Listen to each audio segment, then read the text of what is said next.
they really, I think there's a misconception because of TV. People think that, oh my God, you're on TV and you get all these free parts and you get all this stuff. And I'm sure that happens. Probably not as much anymore as it used to, but nowadays it's a little bit different, in my opinion. Like I said, I'm an old man and been doing it for a lot of years. To me, I don't approach any. If you want to get to SEMA the right way, you build a badass car and bring it to SEMA. And if it's built right and you got the right brands involved, one of them brands wants it in their booth. You know, I mean, I usually have 8 or 10 brands are going, please put this in my booth. I don't ask for free parts. They offer me free parts because they want their part on my car.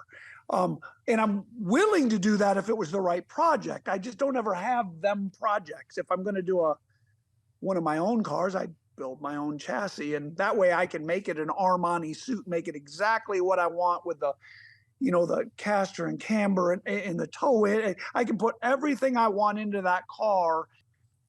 I don't know. I think these people, they don't think out of the box. They're trying to build a car and they want to find a way to get a free car. So they, man, I'm going to call you and get parts because I'm going to SEMA. Everybody can go to SEMA.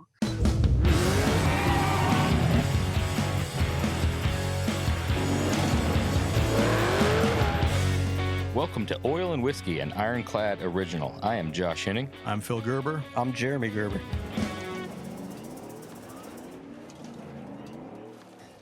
Welcome to Oil and Whiskey, an Ironclad original. Today's guest is David Ankin of ToyMakerz's. We've also got a new round of listener questions. Did you guys know that? We did not. Surprise? I know it because I saw it on the Instagram. We got new listener questions. Don't read ahead. Can't cheat. I want to prepare a little They've bit. already been presented on social media. Yeah, they have. They're not exactly a surprise. There's some bangers, some good ones. Did you read them? You read ahead? Yeah, Instagram? I follow our social media. We'll see how that goes. Some good ones. And some not so good ones. Yeah. But we'll answer all of them. Yeah.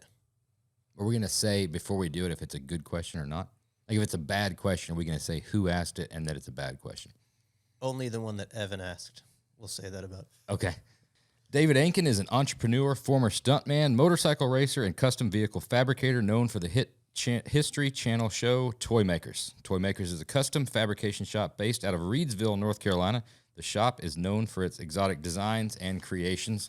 You can follow David on Instagram at RealDavidAnkin and ToyMakerz's at ToyMakerzTV. You can learn more at davidankin.com and toymakers.com. David Ankin from ToyMakerz's, welcome to Oil and Whiskey. Thank you for having me, guys. And just to clear that up, you know, we started on Velocity, went to History. Now we moved over to Motor Trend. So it's been an amazing ride the last 6 or 7 years. That's awesome. I will say I can hear it coming out right now. When I hear that Southern accent from somebody else, it's contagious. It bleeds over. Right. I start bringing it back. Yep, here we go. Yep. We're gonna have Joe Dirt sitting across from me. It's coming all night long. I'm not around it as near as much as I used to be, so it's Yeah, Josh here's from Alabama. Yeah. By way of Georgia. Yeah, Georgia. Yeah, a little bit everywhere, but most of the time was Georgia and Alabama. So, stuntman, you've got quite the background before the TV thing. Take us back where the stuntman, that one caught me off guard. And we've had some colorful people on here, and a lot of hot rod guys, a lot of builders, but you're the first stuntman. You know, I've been blessed. I'm an old man now, so I've been around a long time. My grandfather worked for Packard and Studebaker. My dad built hot rods. And, you know, it just happened. You know, I'd hate to say I wasn't blessed with the ability to want to learn books. I went to school and I just couldn't retain it. I don't know why. It's just something, but you tell me something about a car or go fast or gearing or anything of the sort, and it just made sense to me. It clicked. So I had to figure out a way to make a living doing that. And most people in the hot rod shops don't make a living. So you just build cars and do whatever you do. So I got into the stunt world, and that was really a lot of fun, taught me a lot. I got to drive everything on the planet. But then I realized really quickly that you couldn't make a living doing stunt work because you might work 3 months and might be off for 6, or heaven forbid you got hurt. So I started to do some of the stuff that you might do to do the stunts in, if that makes any sense. And because a lot of times a stunt coordinator will ask you to do a trick that you can't do, but he's like, well, what do you think? So if I could build the vehicle I had to do the stunt in, I could make the trick happen. So that's where theme parks and that kind of stuff came in. So it's been a heck of a ride. I love what we do. There's a million great builders across the country. We're just blessed to be able to try to make a living at it. So, and getting your start as a stuntman, that's an interesting one, because I'm thinking back, and me and my brother Phil here, when we were kids, we did a lot of really cool stunts. I can remember we strapped hockey pads, goalie pads onto a skateboard and launched each other over like as many garbage cans as we could in the driveway. But I'm trying to figure out how you get from that to I'm a stuntman, this is my career. I mean, I thought I was, I figured once you cleared like 4 or 5 garbage cans. You're a stuntman? Yeah, I thought you just weren't getting paid. Right. The difference is I still do it. No, I jump over the garbage cans. Honestly, I think it's like any other field. I don't think it's how good you are. I really believe that it's knowing people. It's putting people together. It's learning to adapt to your situation. I was very fortunate when I got into it. Most stuntmen were guys that and I don't want to sound bad, but if you got a small ego or something, and they were very short guys, so they needed stuntman for Batman, and he needed to be 6 foot tall and 225 pounds. Everybody that showed up at tryouts was 5'7" and 160 pounds. So I almost was a shoo-in when I walked through the door, if that makes any sense. You can't fill out the Batman suit. It's hard to be a stuntman. So it's really how that, it's a lot longer story than that. But sure. And then you ended up learning to meet the stunt coordinators. It is nothing to do with your ability. It's the stunt coordinator gets hired to do the show, and the stunt coordinator hires the guys to do the stunt work. That was a quick study. You learn to be friends with all the stunt coordinators, and you got to do the show that way. So is that a tight knit group moving around doing all this stuff? Is it kind of like the carnies? Not, no offense, but is it, the stunt coordinator kind of uses the same guys, or is it just showing up? Yes, absolutely. I was in with a couple of good stunt coordinators, and everything they did, they go, I got a guy to do that. And I can't tell you how many times I was thrown into something where they go, all right, we need you to do a 150-foot high fall. And I'm thinking, I've never done that. You got this. It's good. So you learn to never say no. Is it a tight-knit group? I'd say absolutely not. Everybody thinks they're a stunt man. Everybody thinks they've done things. I don't consider myself a stunt guy. I was fortunate to do a bunch of that stuff. I just learned to make a few dollars doing it and then go to the next level and go to the next level. And I think the guys that do that in length nowadays it's CG, so it isn't really real. I'm an old man now, so back in the day we used to actually have to do the trick. It's nowadays they put it on dollies and cars sliding around on a trailer, and anyhow we did it in the day. Joey Chitwood would have never made it today. No, and that's exactly right. You don't remember Joey? Old man knowledge. No, yeah. You don't know the Joey Chitwood show? Oh, it's like Super Dave. I know, Evel Knievel, Super Dave Osborne. The Joey Chitwood traveling show was awesome. All of them were, but those were real stuntmen. So you really had to do Evel Knievel. Listen, he wasn't good at what he did. He just did. He was a great showman. He was the first. In my opinion, I actually learned some stuff from Evel Knievel, believe it or not. And I say that to say, he would call ahead of time for months. I heard Evel Knievel's coming in this month. And the guys go, no, who the heck is Evel Knievel? And so he would push and push and push until somebody would call and go, hey, I heard, what do you do? And they'd have Evel Knievel come out and jump. He'd have different people calling the venue, saying he's coming. That's good thinking. Got to prime the pump. Yeah. So, I did something very similar. I took a page from that. I first started racing motorcycles. You couldn't get a sponsorship. It was ridiculous. Who am I? I'm 16, 17, 18-year-old kid. I couldn't get a sponsorship. So I went and took the national magazine for the time, bought the centerfold that you normally would put a big picture of your bike, had somebody professionally write a whole article on an up and coming rider that's coming, took a bunch of pictures, bought the centerfold, and they did it. So then I went around to all the brands and went, look, I'm in this magazine. They're going, oh my God, they wrote an article on you. And That's it was awesome. It's tenacity. It's like you said, it's you said it at the beginning, it's not about always the sheer talent or born with it or something like that. It's the never give up of like, okay, I can't get the sponsor, but I want the sponsor. What are some ways I could expedite this? That's a talent in itself. Yeah, absolutely. Well, just listen, we've all been doing this a long time. There's a million people doing this, whether it's racing, building cars, chasing brands. Today I had a couple big brands fly in to see me, and when there's 50 people chasing a free part or money, or man, you can't give them a sales pitch they haven't heard. And a sticker on a car doesn't mean anything anymore. And having a TV show doesn't mean anything anymore because there's 500 TV shows out there. Most of them are just guys that are front guys that actually don't build cars.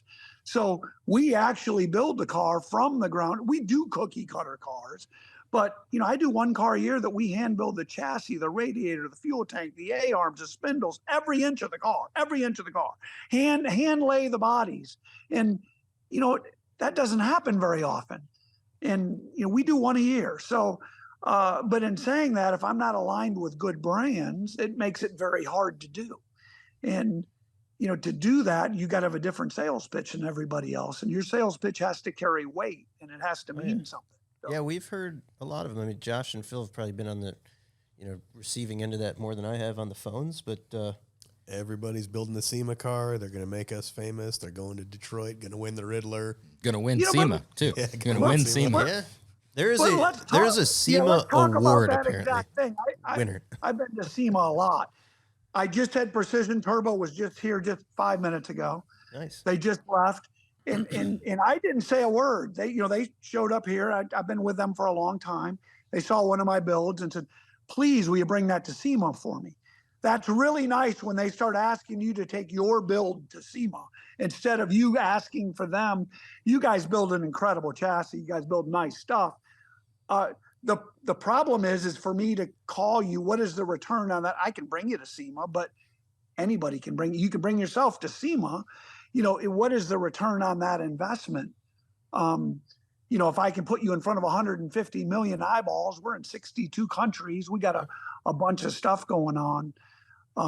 It gets better and better, but I laugh at the guys. I get approached all the time too, man. Will you sponsor my race car? What does that do for me? It does nothing for me.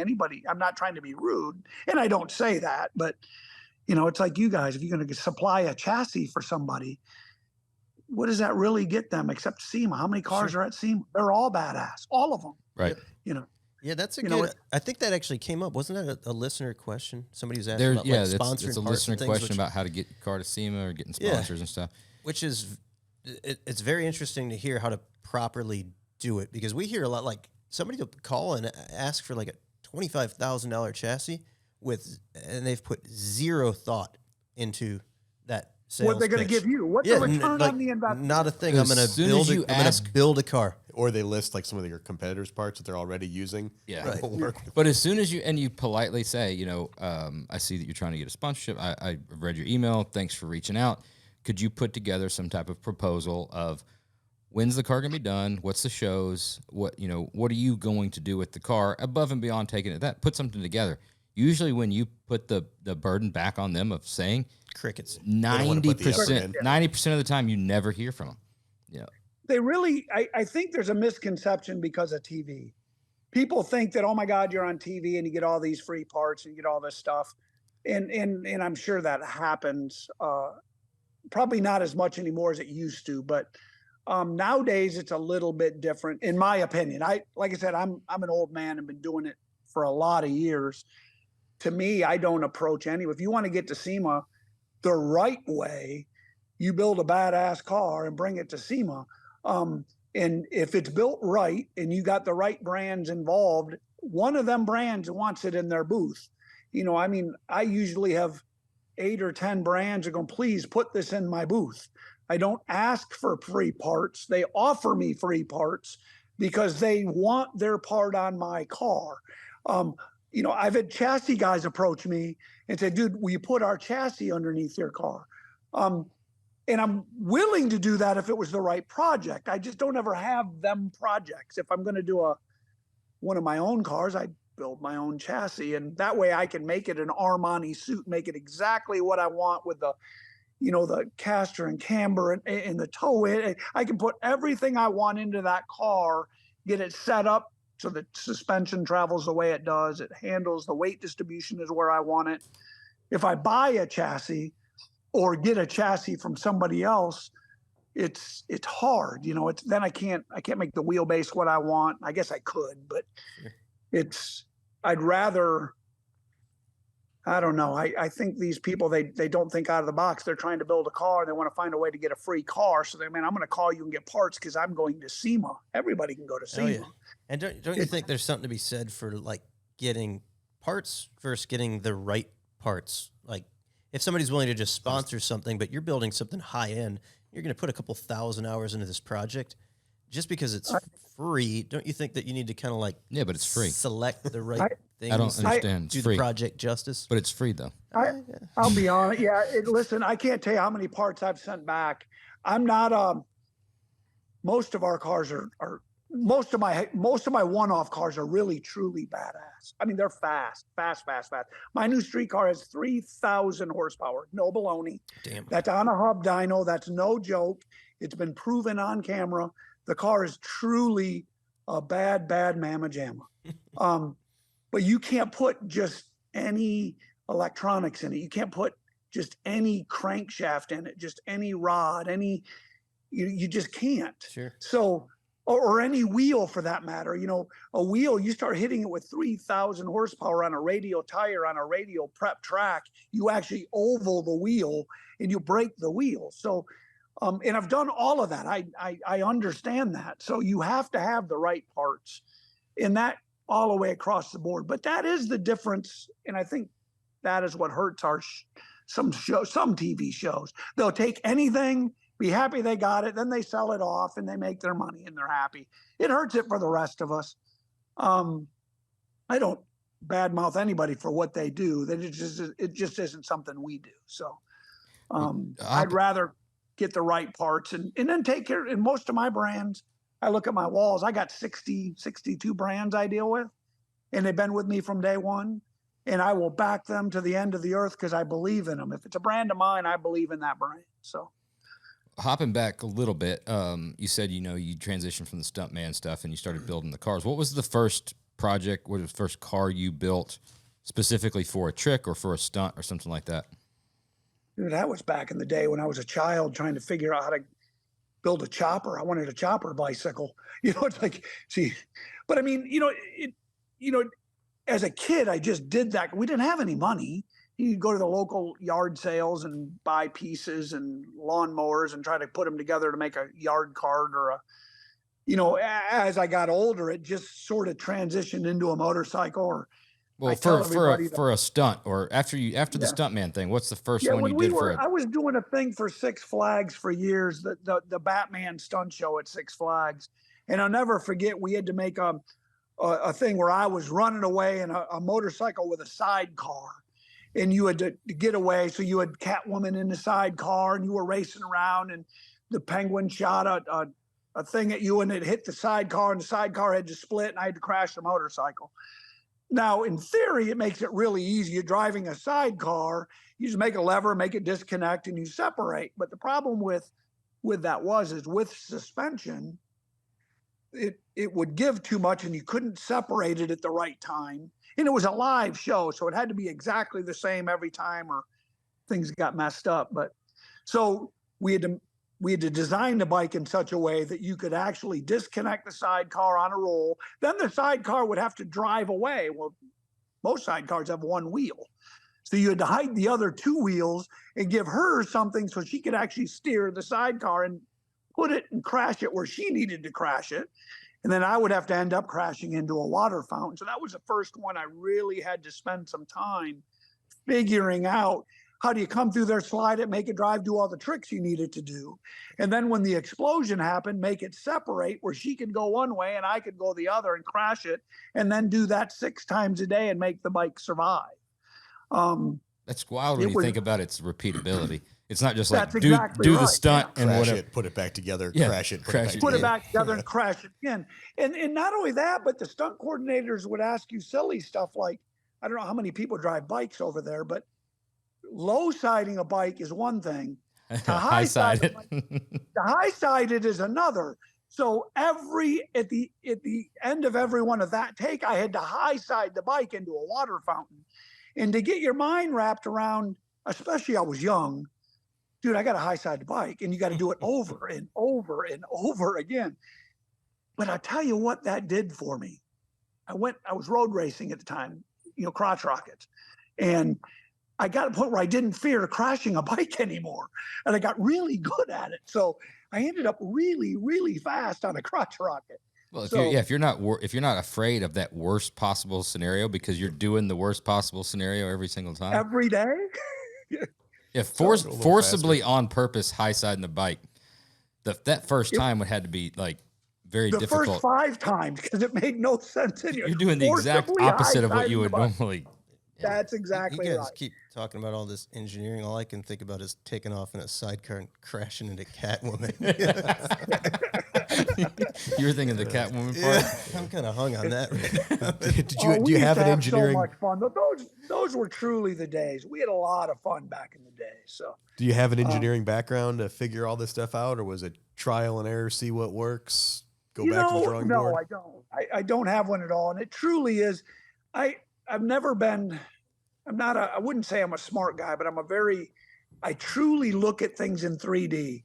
I didn't realize till probably 10 years ago with my son that he has dyslexia, that I have dyslexia. I look at things outside the box. I don't look at things like anybody else would look at them. I tend to look at everything in 3D almost. I can look at it and tell you how it works, why it works, how it works. I've just been very fortunate that way.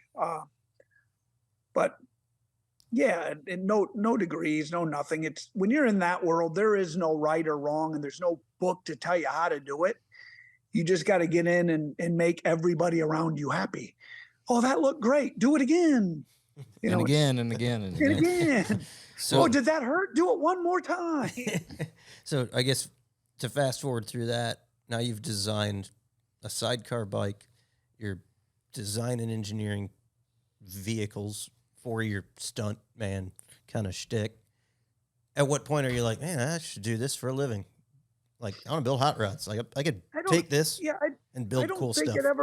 I don't think that day, it was a natural fit. You were doing this and you're doing this, and then you started adding in, well, we're going to do this on the side, and then somebody come and it got to the point where I tell everybody the poster on the wall. For me, I always wanted, my poster on the wall that I wanted was the Lamborghini Countach, and Farrah Fawcett was the girl in the car, and I couldn't afford to buy the car, so I had to learn to build the car. So we started building cars. But what'd you do about Farrah Fawcett? That's probably even a lot more more expensive. I figured if I built the car, I would land the Farrah Fawcett. Gotcha. But it's a good theory. But what ended up happening was I remember I did a 1969 DZ302 car, Z28. Beautiful, beautiful machine. Legitimately probably $100,000 car. This thing was absolutely flawless. And I remember pulling up to a car show and everybody was going, oh, dude, it's beautiful. Nobody really looked that hard, but they were coming, guys with Camaros are coming over. Oh, I got one just like it. And I'm looking at this $15,000 Camaro and my $100,000 Camaro. And I'm going, what do you mean? It's just, but I didn't say anything. And I was mad. So I went home and decided I was going to hand lay my first body. So I hand laid, I sat in my garage and body foamed and shaved it, made my own body. Then I started building the chassis up underneath it. No freaking idea what I was doing. I understood how things worked. Made it 3/4 scale, took a turbo bike motor, put it in the car, and just slowly made this car. Played hell with DMV to get it tags and insurance. Drove it on the street, and I showed up at that same event. Then everybody in the parking lot came walking over. That's when I was really hooked. That's when I knew that I didn't care about nothing else. You could drive an OEM car, but when you hand build a car from scratch and it's like nothing anybody's ever seen and it truly works, it was just a passion. So then I was working other jobs and doing that on the side just because that's what I wanted to do.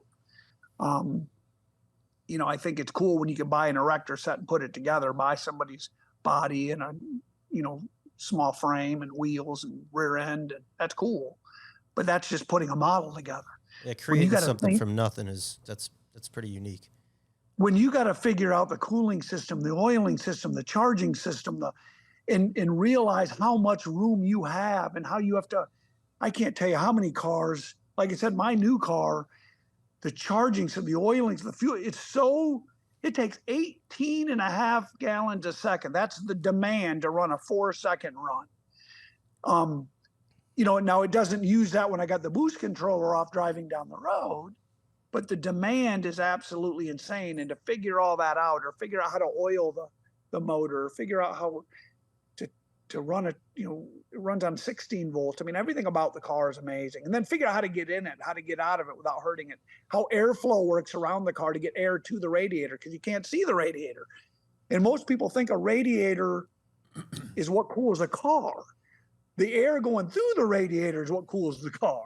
So if you don't have air going to your radiator, you don't cool the car. So all that's... I think that's why you put the extra fans on the front. Right? Yeah, you just always put pushers on it. Yeah, you got to put pusher fans and pulleys. But what happens if you can't see the What happens if you can't see the radiator and it's no way to get air to it? You add some of the water wetter to it. Yeah, Volkswagen figured it out. You drill a hole in the thermostat. Yeah, that's right. Yeah, Volkswagen's got it figured out. Dude, this car we're talking about, is this your front engine dragster? Yeah, 2-seater cup holders. I mean, it's absolutely insane. Cool. And you drive it down, you go to McDonald's, man, they don't even know what to do in the drive-through. I'll bet. But, it's 2 seats. It's got cell phone chargers, blinkers, headlights, taillights. I mean, it does it all.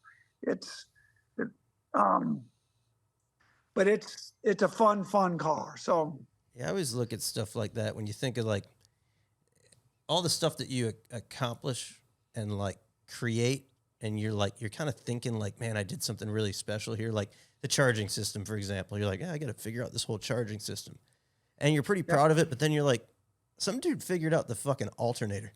Yeah, like that didn't I'm still using somebody else's. Yeah, like, that didn't exist, and somebody was like, I'm gonna make an alternator. How the fuck do you make? That's a whole vehicle. If you start thinking about today's technology, I was dealing with a car that we're bringing out next year, and I was sitting around a guy's shop, buddy of mine, and he had 10 957 cubic inch motors. And you start thinking about 950 cubic inch motors is absolutely ridiculous. That the crank and then to power it, and then to how much fuel in the heads, and how do you get the fuel system to work, and 8 injectors versus 16, or like I said, an alternator, just developing an alternator to charge a battery to start the car. It's all impressive. I mean, well, you think back, I was screwing with my C10 a couple weeks ago, right? And I'm looking at steering box and stuff, and you've got a rag joint, right? So in the early 80s, up till probably even the early 90s, it's just throw some rubber in between it, right? It's a rag joint. Put some rubber, that's the... Now, in just 40 years, right? In just 40 some odd years, we went from throw a rubber disc in there so you don't have the vibration. It's fine if it's a little sloppy, no big deal. To 40 years, now we're drive-by-wire. You've got electric. You're not steering by wire. There's nothing. They got steering by wire now. Oh, yeah. Yeah. Throttle, right, that's what I said. That's what I was like. Yeah, you got steering by wire. You've got steering. You've got steering by wire on new vehicles that are coming out right now. So there is zero connection between the steering. Well, that's scary. Zero physical connection between. That's what I'm thinking. In 40 years, you've gone from it vibrates a little bit. Throw a rubber disc in between it, right? And it's little, and now it's just like, just hook up the wires. It'll be fine. It's amazing that things have happened in half your lifetime. And there's been a bunch of that stuff that I've fought over the years. I mean, I fought electric steering because Oh yeah. I just fought it. But now that I've used it, I won't go back. It's like there's so many things that I've fought. And what have you You know, found? Not to like dwell on the technical stuff, and I hate to cut you off, but what have you found that works in the electric steering market? Because that's a tricky one. When we've dabbled with it, we've played with some aftermarket stuff, haven't really had much success or any success. I've only dabbled with it a couple of times because most of our stuff is so done that we don't use any power assist at all. Sure. Like the big blue car, I've got almost 11 degrees in caster. But the reason being, when I let go, I need the car to go straight. I need it to straighten back up and straighten up. You don't have a lot of wheels, weight on the front wheels either, though. Generally, I don't have a lot of weight on the front wheels. But my Willys is just the opposite. But electric. So I went to Unisteer. I've had a few things where I had to build. I took a C6 one time and chopped 22 inches out of the center of a C6 Corvette and shortened it up. So I needed an 11.5-inch steering rack. So I went to Unisteer one time, had them build me a rack. I built them a prototype and they built it for me. Sure. And then I went to them with their electric steering and I really liked it. But I haven't dabbled with it enough to say, hey, this would be the one I would use. I just know that after using it, I wouldn't go back in something in that application. I would use some sort of. Gotcha. Did you just find that C6 just too wide? I've always thought that. I mean, you needed to take almost 2 feet out of the center of it. Yeah, what I was doing in that particular application, I was filming, and I had.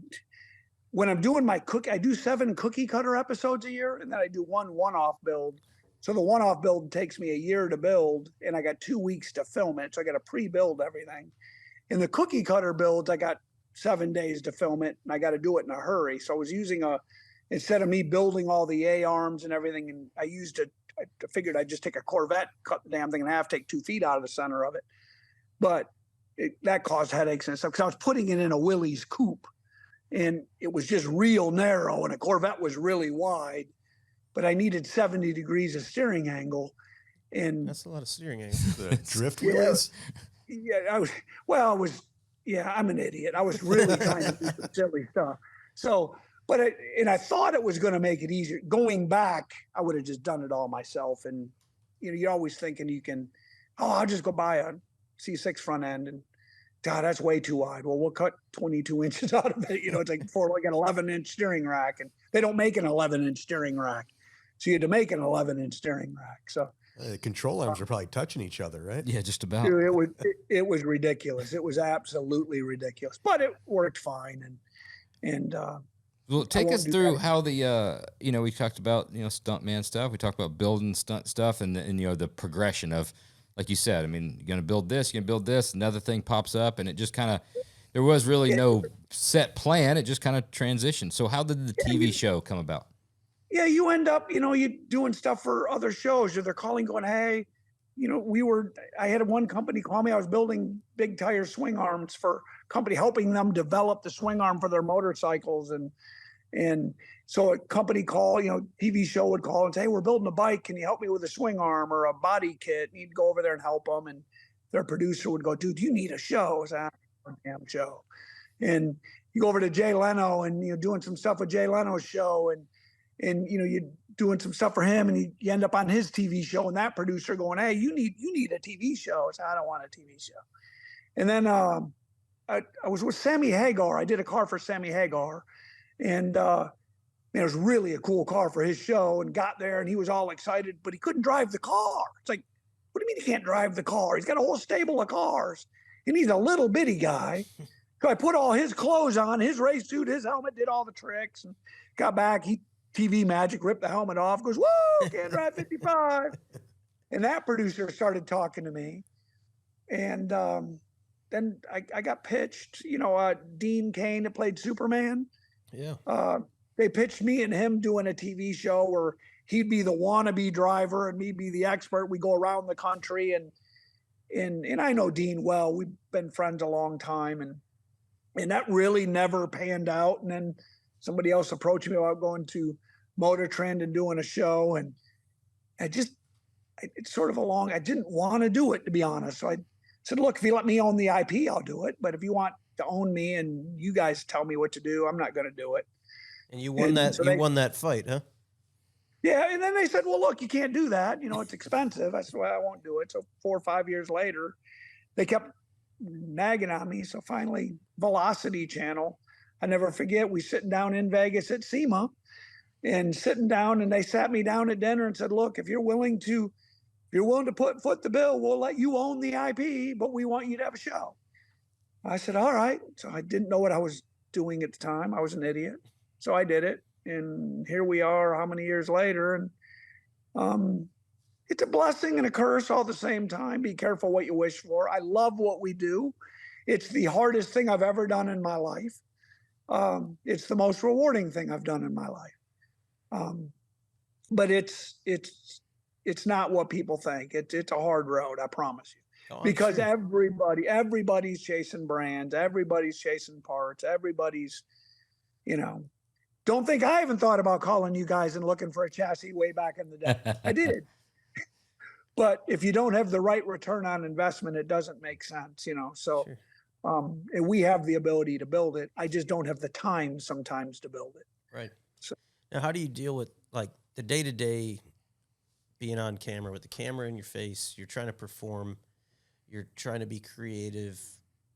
You learn to deal with that. Was that an issue? Is that hard getting accustomed to, or? I don't mind the camera. What's hard is you can't make noise. I mean, so the shop can't make money for 5 months, period. You can't make a penny. So, because if I'm sitting here right now and a cricket goes off, they go, cut, do that again. Or, you can't be working on a customer's vehicle in another room. So you can't do customer cars. You can't make money in the shop. You have to have a second building to make money. And then, what a producer, or what they don't tell you, for me anyway, I don't know how others, but I do know how some other shows work. But for me, because we actually build the car, there's no baloney here. Even the cookie cutter cars, let's just say I got 2 weeks to film this episode. We're going to put tires, suspension, exhaust, some sticker package, some nitrous, and woo, we got a race car. It sounds really easy, but when you're filming, you put a tire on, you take a tire off. Put a tire on. Now, if we film it from the back, take a tire off. If we're having this conversation right here in a group, there's cameras behind me filming you. Yep. All right, now cut. You put the cameras on the other side. Now they're filming me with the same conversation. So I say all that to say, I put one tire on. Now they say, cut, let's move to the suspension. I still got 3 more tires to put on. That's like a full day job, it sounded like. Yeah. Yeah. So if you take 4 hours or 3 hours to put a tire on, and then you still got to figure out how to get the other tires on it. And that's the easy one because they're tires. But what if it's suspension? You put one, they only need 20 seconds to be putting a shock on. It sounds or like putting to a me, motor in. the takeaway is what you're doing. They need to find like better camera guys or faster. Like a way of blending Yeah. in. They just need to catch what you're doing. You don't need to redo. They just need to catch it.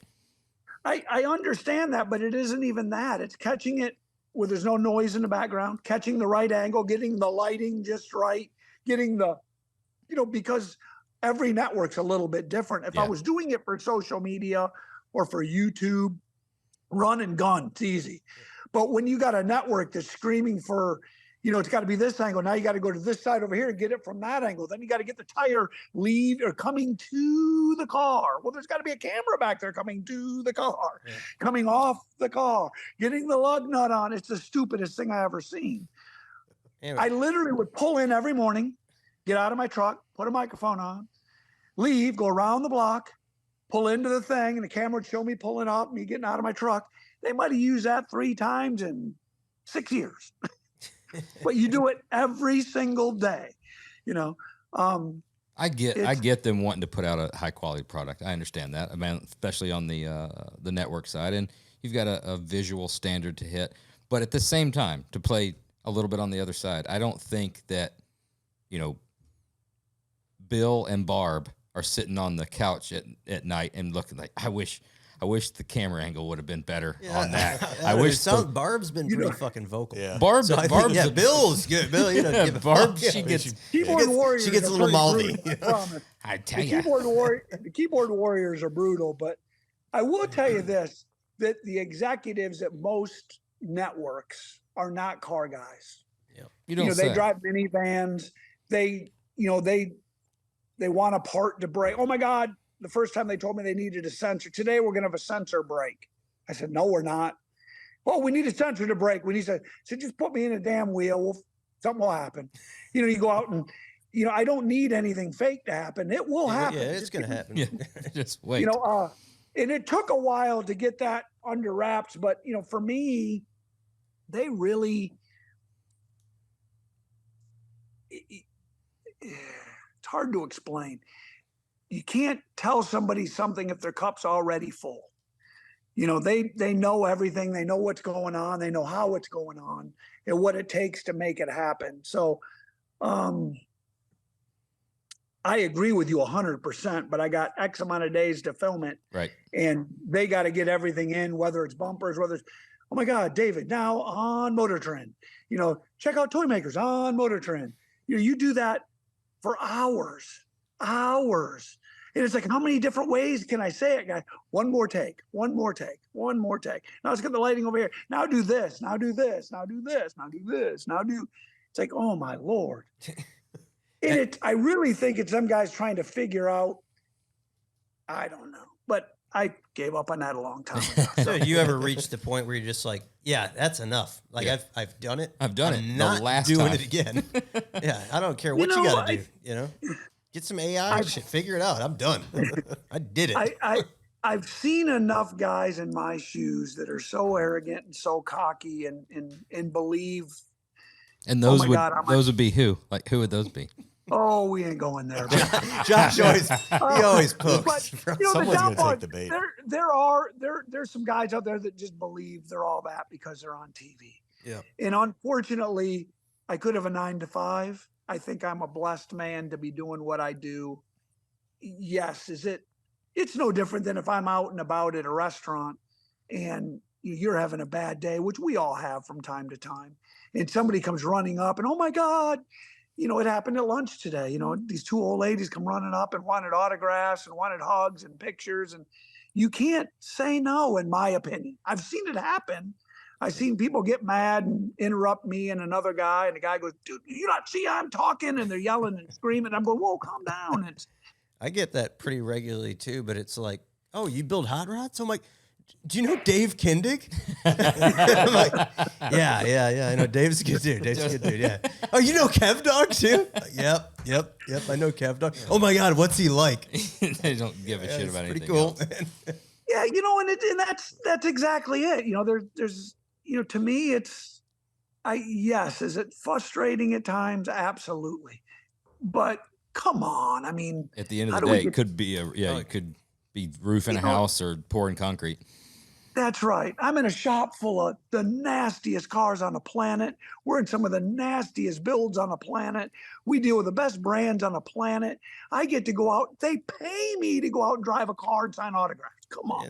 It can be surreal sometimes. What do you do with your customer builds? You said you're not working on any of that stuff for 5 months. Are they understand that? That's part of the game when they come in? Believe it or not, I haven't been doing a lot of them. I just, for some reason in my mind, I want to sell a t-shirt. I'm not going to say we don't do customer cars because we do a few now and then, and they're going to have to understand. But I really want to sell a t-shirt because I own the IP in my TV show. We're in 60 some countries. The IP makes us money. So I don't do a lot of customer stuff. I really want to sell a t-shirt. I got 30 some shows booked this year. You travel around, you meet the people, the return on investment for my brands at the same time where I'm out. I don't sell any of our vehicles. I like to go out and display them vehicles and run them vehicles and drive them vehicles to prove that they are what I say they are. And we got a museum being built on property here.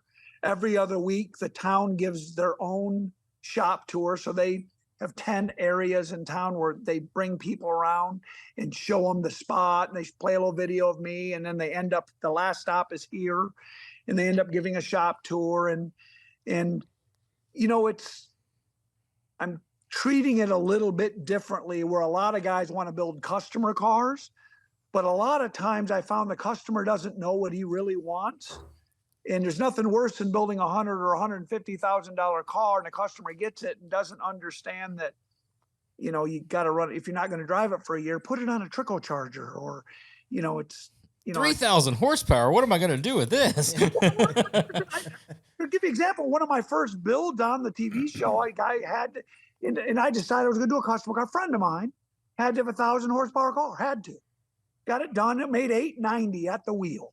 You know, and he was mad. Boy, he was mad. Yeah, and he gets here, I try take him for driving it, dude. Yeah. well, that's the point. He got here. We went for a drive. He was all giggles. He goes, "Oh my God, you lied to me." I said, "No, I didn't. It makes 890." And he was, "Well, my friends have 1,000." I said, "No, they don't. They say they have 1,000." Yeah. He took the car home, had it re-delivered here 2 weeks later, made me detune the car. A real 1,000 horsepower at the wheel is a bunch of a real 1,000 horsepower, especially with no computer assist, no braking assist. Oh yeah. And especially if it's a one-off car, it's probably 2,000 pounds. You're not 4,000 pounds. So yeah, I've been trying to explain that. We got a guy at the shop with a turbo car. You know, probably makes like 550 to the wheels, maybe 6.25. And I try to explain to him, like, dude, you don't understand what 1,000 horsepower to the wheels is really like. Yeah. You know, that's a lot of power. Yeah. Especially Rocket ship. especially like 1,200. And when you're putting it down with like modern suspension technology and like on all the radials, best parts, not even drag radials. It's just like, that's a wild experience. You're exactly right. And without the assist, and then you start thinking about a 3 or 3,500 pound car, you're an OEM car. If you start taking that away, putting really good suspension that works properly, a good radio tire on a radio prep, for instance, you know, people just don't understand. It's exponential. You can't hook up 1,000 horsepower on a real street tire, without some sort of assistance, unless you have, you know, you just ain't gonna happen. You know, we do it all the time. I promise you, it's a handful. Oh yeah, yeah. Like, how many guys wad up all the Hellcat Challengers and Chargers, and those have every babysitting feature imaginable? not as many as the Mustangs. They got half the horsepower. But And listen, I did an episode on a Mustang, and a Mustang would drive for you. The reason you crash it, we did it. You go out there, you whack the throttle, you come sliding through a corner, your counter steering, it starts taking the throttle away from you. Oh, yeah. It starts trying to grab wheels. So you're counter steering, and it's doing things too. So you overcorrect. It's a mess. Those like little safety adders or driver assist. more dangerous. Yeah, we had that. Remember the ZL1 Camaro? Yeah. That was an LSA. You know, it was tuned up a little bit. We did some pulleys and injectors, and everything was just so like automatic. And then like the car would just start like drifting out under acceleration because it'd break traction in like second gear, third gear, and then you couldn't get rid of all that shit. Like you couldn't drive the car. Like I drive 1,000 horsepower car with no track, no nannies, anything, and feel more confident in it than that crap, you know? Well, you bring up the exact point, though. You put a standalone on 1,000 horsepower, you can drive the car better than if you have all the safety. Because now everything you were taught to do, you can't do when you have assistance. If you got a babysitter with you, babysitter's doing stuff, and you're trying. A lot of times you might have to steer with a throttle. You know, how many times you steer with the back wheels? You know, you need a throttle. In a rental car regularly. Yeah. So, but no, we've been very blessed. Well, that's awesome, man. I mean, you got a completely different take on it than some guys do. It's good to hear that you've made a living and you're able to do what you want to do exactly how you want to do it. You come up with an idea, I'm going to build it that way. Without the customer's involvement, without anybody telling you I've got to have this, got to have that. It's your dream, and it's I'm sure that it's extremely liberating and it's extremely freeing, but at the same time, that's a shit ton of fucking pressure. And That's, work. Yeah, I'm a lot sure. of fuck ton, a fuck ton of work, but it's like there is no. Everybody's done this where you get to a show, you get to someplace, whatever, and there's instantly that like, well, then that's the wheels the customer wanted. That's the color that the customer picked. I see where you're going. So there's a little more pressure. There's a lot more pressure deliver because that. there's nobody that's You going. can't blame that on anybody. You can't blame anything on anybody. It's you're like, hey, it's an interesting color choice. You can't be like, that was me. And I get that. And my answer to all of that is I didn't build the car for you. Yeah. I built the car for me. And to be honest, I don't have a preference in anything. I have what works, what doesn't work. And it's for the time, if that makes any sense. So my head might be going this way or that way. And I'm such a freak of nature of what I like. And it's about a line. You might have to move the suspension a quarter of an inch because it just didn't work for me, or from this angle, I didn't like it. But we've all seen life-size Hot Wheels. Most of them don't work real well. Yeah. So if you could take a life-size Hot Wheel and truly go 250 miles an hour in it, to me, that means something. And I don't care if somebody likes it or doesn't like it. My stuff isn't for everybody. Sure. I just tend to look at things differently. I can look at any car, a $500 car down the street that somebody spray bombed, and I can appreciate what he did because to him, that's his everything. Right. Oh yeah. And I remember them days. Well, I got a train of thought. I want to ask you a question, and this is a reason I want to ask this. This just kind of came to me. You've got a different take on things. These are ideas. These are completely your ideas from start to finish, all the way through. And you want the cars to work. It's obvious that what you're doing, you want the cars to do their thing. You've said that several times. It's going to make this much horsepower. It needs to be usable. It needs to be drivable. It needs to do this. Once you've scratched that itch and you've seen that from just a sparkle of an idea in your head all the way through to completion, I've put the blood, sweat, and tears. I've made it work. I worked through the problems of what I thought it was going to do and it didn't do, so I fixed those. And now it's done its thing, and we've got to move on to the next build. Are you sentimental at all with those vehicle builds? Do you look back at them and be like, oh, that's awesome? Or is it just on to the next thing? There's no right or wrong answer. I just want to know if you're scratching those itches creatively and then it's like, boom, I've done that, and I'm on to the next deal. I'm done with it. I've got a list of 40 or 50 cars and bikes in my head that I said I was going to build. And I'm on the path. They all mean something to me for a different reason, whether it's my little 3/4 scale GP car to my 40 Ford, to my 32 coupe, to my rear engine car. They all mean something. They all have I walk up to it. A small story on that is, I brought it to SEMA, and it was me and Chip Foose side by side, and his $1 million Mustang that everybody's winning on over. And we won People's Choice Award, and some of his guys were really upset. And because I painted my car white, just white, simple. But I hand laid the body, hand did every inch of the car, one off, mid-engine. This thing was absolutely gnarly. And everybody's like, they didn't get it. Chip goes, he didn't want you to look at the paint.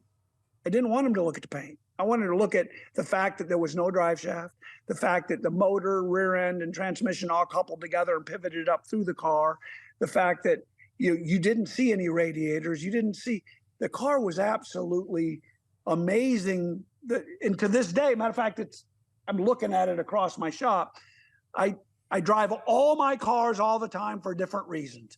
If I'm going to Daytona, I'm going to go play on the racetrack, and they got a track day, I'll bring this car. If we're going to the drag strip, I'll bring one of these cars. If we're going to go drag and drive, I'll bring something else. Sentimental value, they're all sentimental for different reasons. Favorite, I haven't built it yet. I'm going to build a car. They're all my favorites until it's done, and it becomes, there's a reason I love that. There's a reason I love that. There's a reason I love that one. I don't think I'll sell any of them. We've been approved for a museum on the property. I love for the fans to come in and look at them, and I'll drive them until my son takes them over and he can have them. It's just, there was a day I had to sell a car to build a car. I'm not at them shoes anymore. I want to keep, not only that, but it's a return on investment for my brands. If I'm going to run something of theirs, it goes on for years. I didn't buy it, make it, and sell it, and then that brand gets no more recognition out of that piece. I want to be able to give that back to the consumer. Oh, that's awesome. Good, interesting take on it from I don't think we've ever talked to anybody that's, not customer based, not customer driven, that's just able to do exactly what's in their head. It's a pretty cool place to be. Yeah. That's every hot rod shop's dream, probably. You're building everybody else's dream except your own. And Right. And you try to just like push a little bit of your dream into each one of those. Right. And sometimes you can, sometimes you can't. And you get to a point, I mean, some customers are coming to you for your dream. Some customers saying, I want you to stretch your legs. I want you to be able to do stuff like that. And those are awesome customers, but they're harder and harder to find because they all been on the internet. Oh, you got to do this, or you have to use this, or what if we, dude, I hate being in a box. We got to use these wheels. Why? Why don't we make a set of wheels? Why do we got to use those wheels? Anybody can buy those wheels. Why don't we make a set that nobody can buy? Right. I love the ones that come to you for like they've seen all your work. Oh. And then I want you to build something complete opposite of anything you've Here's a ever picture done because I love everything you've that done. another guy built. It's nothing that you've built before.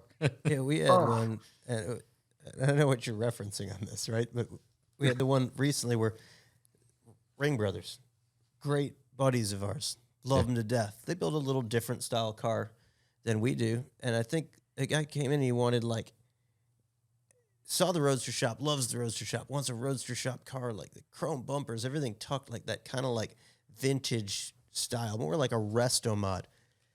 Check out this inspiration. This is what I'm thinking. It's a Ring Brothers Oh. built. Well, it's like a full carbon Yeah, wide car. body. Yeah, everything wide vent bodied, scoops, like everything. over the top car. And you're like, well, how did that Right. inspire this? But You know, those like, are the go guys to, that- like go to the those- Ring Brothers for that. That's what they do. But those are the guys that don't know the difference. They truly don't understand an $800 paint job versus in a $20,000 paint job. They don't understand a $10,000 set of wheels or a $1,500 set of wheels. They don't understand. They don't understand ride height. They don't understand a stagger and a wheel. They just know that, oh my God, I like the color of this one and then it sort of looks cool. And I love what you guys do when you do it. They don't understand anything. They're looking at things. Those aren't the customers or people the guys I dislike are the guys that call you. I saw you do a one-off car and, in 3,000 horse, got 100 grand, 125,000 in the long block before fuel, before turbos, before, you got 12,000 in transmission, 10,000 in a converter, $55,000 in electronics. I mean, you start thinking, and then you got to build the body, hand lay the body, hand make the chassis, hand make the. I got a budget of 60 grand. Yeah. And the guy, he literally goes, I'm thinking, and I said, man, look, I don't have I don't care. Money's no object. It's okay. Well, we'll talk about it. Talk to me. I said, look, I'm so far behind, maybe a year and a half, 2 years, and he goes, man, I said, I know money's no object. Give me an idea. This just happened a couple of weeks ago. But these guys call you and they say, what do you, I'm thinking 100 grand. I said, go buy a Corvette. One guy got mad at me. I'm like, dude, they got to figure it out. They're 100 grand. Best bang for the buck. Buy a Corvette. Yeah. But they don't even understand it. You think about, what do you guys get for one of your top end chassis? 20, 25 grand? Oh yeah, I mean depending on what it is. If you it's can get higher than that, right, if you want Yeah. to. But, But people it's don't. Okay. Then you think about a good crate motor. Think about a standalone. Think about a good transmission. You can't. How does 100 grand build you a one-off car that you have to engineer? You have to 100,000 gets you Most of the maybe the parts. parts on a decent on build. Some nice Yeah. parts, but it's an OEM build. yeah. nothing over the top, but a nice custom But car. But I want you to hand build the body, hand build the chassis, hand build. Right. Yeah. It don't even make sense to me. Right. But they don't know, and it's Generally, when they say that either money's not a problem or money's no object, that's the always biggest is. problem and the biggest object. That's right. That's the first problem and the first Or object. show you the wad of money that they have in their pocket right now. And that is what you're seeing is all of it. That's all they've got, And it's I hate to, I'm not poking fun at people, but generally the guy that legitimately is in and he understands and he's in for the long haul and he just wants something nice and money isn't really an object. never says doesn't money's tell not you an that. object. Right. Money never comes up. Yeah, that's how he like acquired that much money Right. by not telling people Right, that money's exactly. no object. Yeah, the guy that says money's no object is it's the first object that you come to. Money's all, even the guys that really have big money, Oh yeah, they have big money because money's an object. exactly. So, you have to, most guys, if you can make it make sense, you want this because you can go buy a $2,500 crankshaft, you can buy a $5,000 crankshaft. Let me tell you why you want the $5,000 crankshaft. Then it makes sense. If you can explain it to them and it makes sense, it's different. But these guys, yeah, I like the guys that think you can paint a car in a commercial break. Yeah, well, you've got yourself a different group there on seeing how fast you've done them on TV versus real life. The keyboard warriors that will tell you everything you did wrong. It's like, do you think I had anything to do with that editing? Dude, the best thing to do with those guys on the internet is just fuck with them. Like, go hard against them and just start fights with them.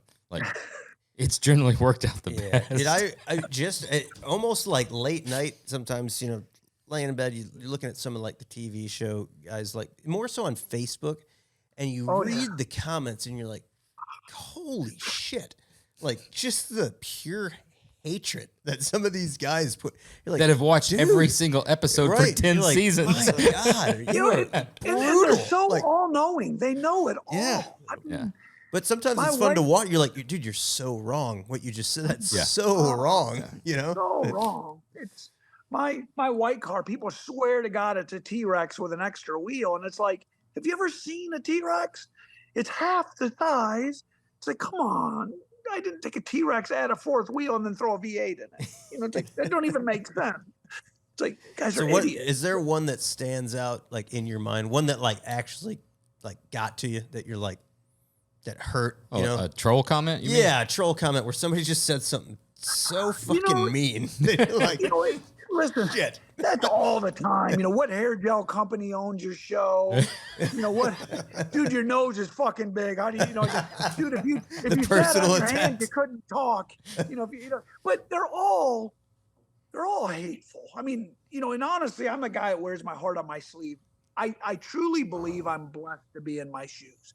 I would do anything for anybody. So for somebody to sit and just pile drive you for no reason that doesn't, you're an asshole to your employees. I bring my employees out every day for lunch, every day. We're together 7 days a week. We travel together. We're best friends. They don't know a clue from anything, So to me, it's any one particular statement is just.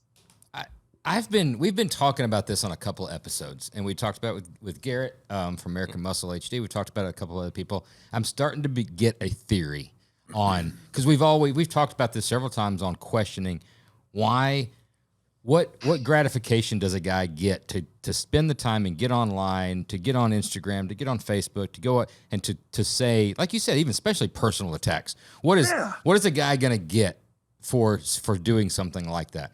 And I think I'm getting to the point that these are guys that are normal, nice guys all day long, right? Okay. They have no other outlet to release their rage. And they know that saying something like that, hurtful about your nose or about your hair gel or something like that, to somebody in real life, they could never do that, right? Or they get their ass kicked.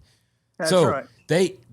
At the end of the day, when they've just like, my fucking boss is such a fucking piece of shit, they get on and just find the one thing, throw that out there. At the end of the day, they don't think maybe you're never going to see it. If you do, it's not going to hurt your feelings. You're still kind of disconnected. You're maybe not like a real person. They've said that and got it out versus going on like, a killing spree and just spewing. Can you imagine the comments he would be making on Facebook? I don't know if he's not doing it. I don't know if he's not doing these comments. Dude, if you were more active on social media, I'd be that guy. I'd be that guy. Like, and you'd be like, what's wrong with this guy? This guy's so hurtful. Yeah, but I'll tell you what, nobody does a better job of that than Jesse James of trolling the trolls. He gets right there with them. Oh, man. Good grief. And then reposts, like, He because spends a lot of time. He destroys them, and then they apologize, and then he posts the apology, and it's pretty nicely done. The few that I have addressed have jumped out. Oh my God, I wouldn't. It's like, but I don't understand that whole. I would never think to go on and I see stuff all the time. They go, dude, you're an idiot, but I wouldn't say that. Right. It's like, why would he? What is that? We're all learning. None of us are perfect. I know a million builders better than I am. You know how many great guys are out there that get no credit? Backyard, man, so there's some old school guys that are absolutely amazing at what they do.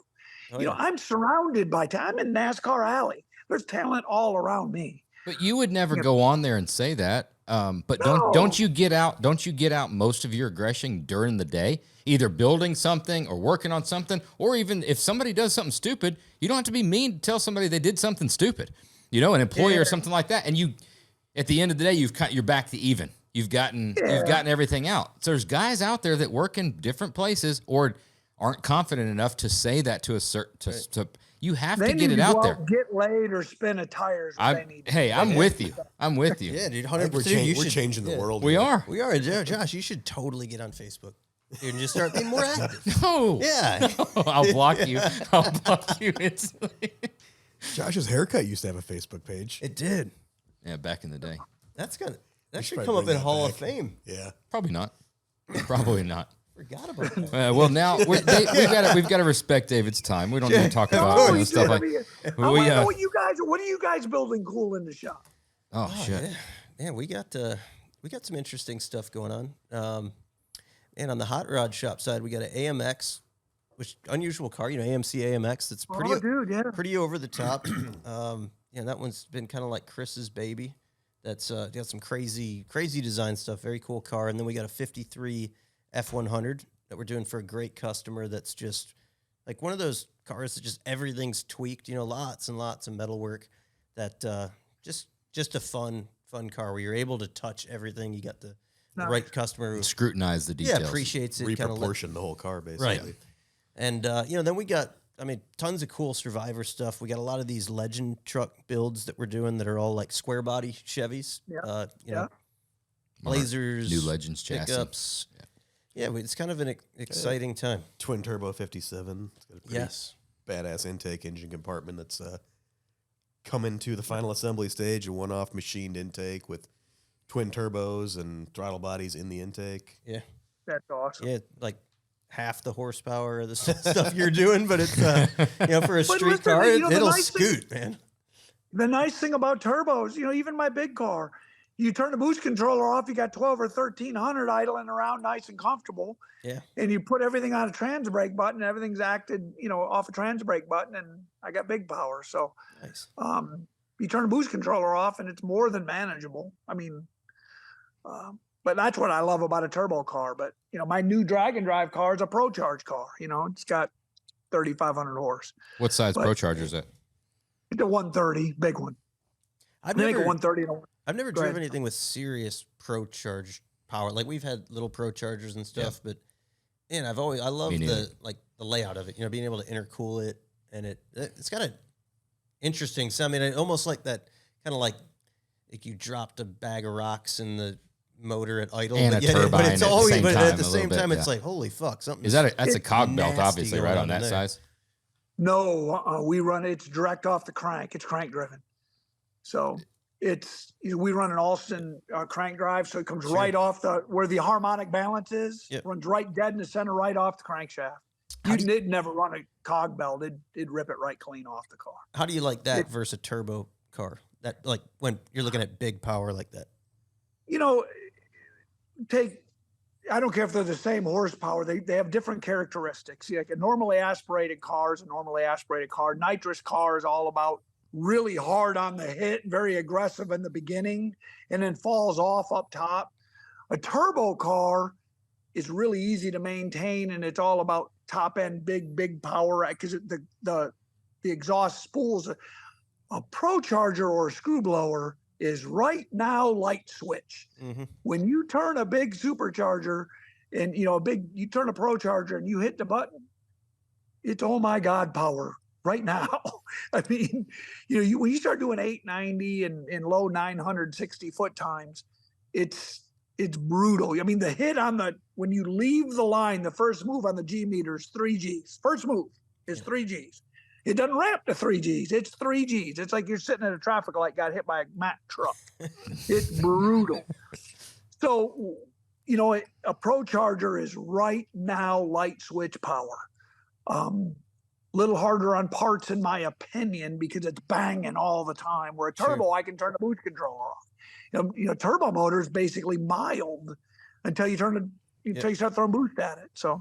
And on the top end with the Pro Charger, I mean, you still feel like you got the same thrill. They just make so much power. It's like you put a tall tire on, just let it eat out the back. I mean, it's, you know, I don't know, you guys run 1/4 mile or 1/8 mile up there. You start doing high threes at 200 miles an hour in the 8th, it's bad fast. You know, that's screaming.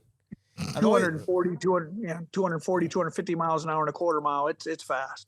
I've always wondered that with you look at the sand car community, you know, everybody's trying to make gobs and gobs of power, and they're all about like turbos, which is so wrong for like what you're trying to do with it. And I've never seen anybody run a Pro Charger. Now, granted, when you want to make that like north of 15 horsepower, like you start running into like how you can't really filter it anymore, you know, and you got to crank mount it, so it gets tricky to pack it. But like an F1, I mean, what can you get out of like an F1 Pro Charger? I mean, 1,000 horsepower, right? But 1,200. Oh my God, all day. Yeah, you can get that out of, you know, almost get that out of an all. I mean, my D, I got almost 900 out of a D. So, you know, it's the going back to you not being able to get a turbo car, you just spool it up on a trans brake. You can get it to come up. We don't leave the line till they're spooled up and making power. Yep. So on a turbo car. But correct me if I'm wrong. I'm stupid now. So we references. Know. Yeah, we got but it. on the Pro Charger, because of the way that, don't you also have to have that much more cubic inches, right? Don't you have to have the volume for that air pump? You know, it's funny. I was talking to Sergio yesterday from Pro Charger. A Pro Charger works at a percent. Let's say like my big axe, it likes about 70-75% is a sweet spot where it's happy. So if you don't spin it fast enough, it's not happy. So cubic inches can help you because it robs horsepower to spin the turbo. So let's say it takes 200 horsepower to spin the Pro Charger. Right. You want cubic inches build horsepower. Sure. So so it's, you know, I know just enough to know to call Sergio and be like, Serge, when I'm really Serge, what's up? But I know that I wouldn't run that Pro Charger on my LS. I'd run a small Pro Charger on my LS. Right? Sure. It's all about, pushing air. It's like anything else. So. Well, we come to this point, we start asking some of the standard questions. Yeah. I think we overlooked one big point talking with Dave here is that, I don't know if you're aware of this, but we do all of our own stunts on the Oil and Whiskey podcast. So I just want to throw that out there. We've always done our own stunts. Yeah. I want to come down there and do some stunts with you guys. Dude, I want to go over the track thing. You need to come down for Friday night feats of strength. Oh, I mean, you want to talk about careful. I mean, I know he's a professional, but feats of strength is a completely different story. You want to talk about stunts? Friday night feats of strength in the hot rod shop is something completely different. I got to hear about this. What is it? It's been a little bit of everything. Everybody's got their own talents. Yeah. So this has gone on for years, and it's Friday night, day's over. Everybody's hanging around. We start drinking some beers, and it's a bunch of guys, you know, and we've all had a tough week. Everybody's worked hard, and then you start doing chumming it up, and then somebody comes up with a bad idea, you know, and that's like, hey, dude, you see that? Hey, you think you could bend that piece of 1x1 over there? Yeah, I could. Well, yeah, I could bend that. So then, the dude grabs that piece of 1x1, and then maybe it's like, I don't know, like 120 wall, something heavy duty. So now he's done his feat of strength. And then we start ripping magazines because that's catalogs. Ripping a magazine in half, it's, that demonstrates sheer strength, right? So, like, I rip a magazine, and then you got John York, who decides to rip, like a McMaster McMaster car car catalog. catalog Legitimately a Granger catalog. in half. In right? half. And then we start breaking broomsticks, and then it's punching through, OBS forward. Flat jumps, from the ground. How high can you jump on this table? Can you jump on this table? Can He you seems jump? super impressed. And then same John that rips the McMaster car rips his shin open trying to jump on the fab table because it's And bending metal, high kicks. You got a lot of high kicks. I'll come down for the beer and film it all. Yeah, that'll work. I ain't ripping a master. I'm trying to think if I got one sitting here. I ain't ripping it's one like of those. That thing's- 7,000 pages. It's basically like ridiculous. an encyclopedia. That's crazy. Your very first car and a story about that car. What was your very first car ever? It was a 71 Mach 1 Nice. Josh knows those cars well. I do. and blown up motor, $150. Went over there and been looking at the car. Guy didn't want to sell it, but he blew the motor up, had no money. So I went down there and been looking at it and finally got the money mowing yards and shoveling snow and everything I had to do over the time to get the money and showed up, got the car, and he goes, "Well, you going to get it home?" I said, "Yeah." I went out there with a screwdriver, jumped the solenoid over, started up and drove it home. And he was mad. Boy, he was mad. But I knew the car, knew it well, knew it was just a solenoid, but the guy was just a real ass, if you will. And so I bought it for $150, and that was my first real ride, to be honest. Don't tell us the color. Hold on a second. I'm going to say I got it. That was a yellow. No, I'm saying they did it in yellow. They did it in green. They did it in black. They did it in red. They did it in white. I'm probably missing some. I'm going green or yellow. I think it's yellow. It's yellow. That's what I was going. What are you going? It's going yellow. What color was it? Green. Green. I was almost going green. You talked me out of it. I would have said green.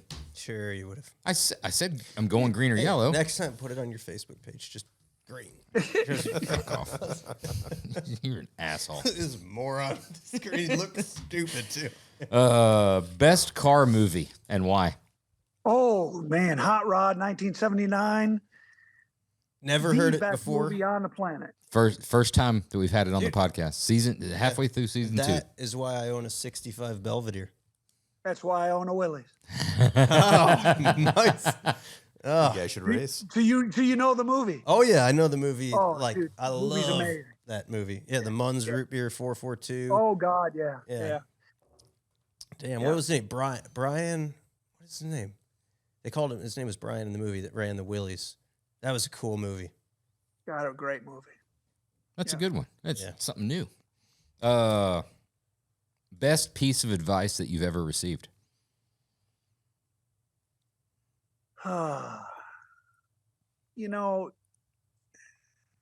Believe, work hard,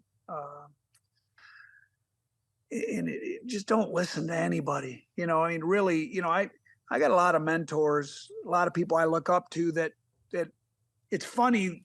They call me for advice and I look up to them, but I think just follow your heart, and you got to do what you truly believe is right.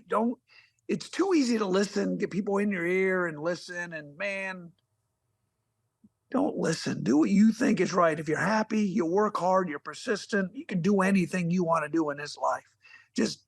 You just gotta, man, why does somebody else have to take all the big stuff? Just believe. I just follow my heart. That's what I was always told, and that's what I do. That's awesome, man. I think you're a good example of what comes from that. Yeah, Sure. absolutely. Yeah. If you could go back in time, anytime, what time would that be, and what would you tell yourself? I always said I'd never think that way because I'm here because of what what I've been through. But honestly, I wish I would have started a little earlier. But I wouldn't be where I'm at. If I could go back, I'd do television different. I would do the stunt world different. Every car I've ever built, I would do different. Yeah. That's why I never rebuild a car that I've already done. I refuse to redo it. Once it's done, and that's what it is. And I'll fix it on the next car.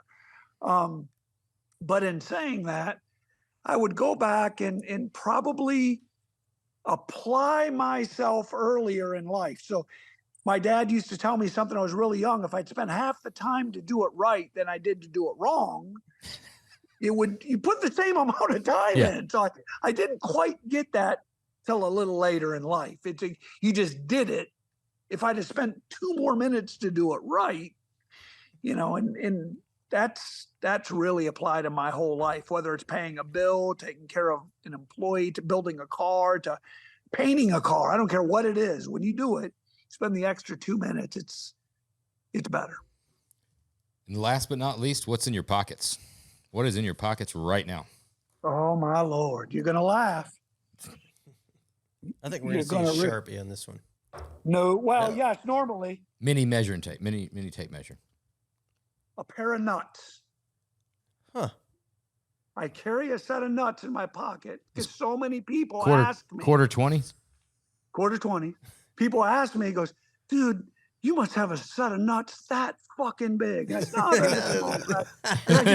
And I did it as a joke years ago, and I've kept them in my pocket ever since. That's awesome. So That's cool. It started as a joke a long time No, ago. they're just little guys. Dude, how many? So Just little bitty ones.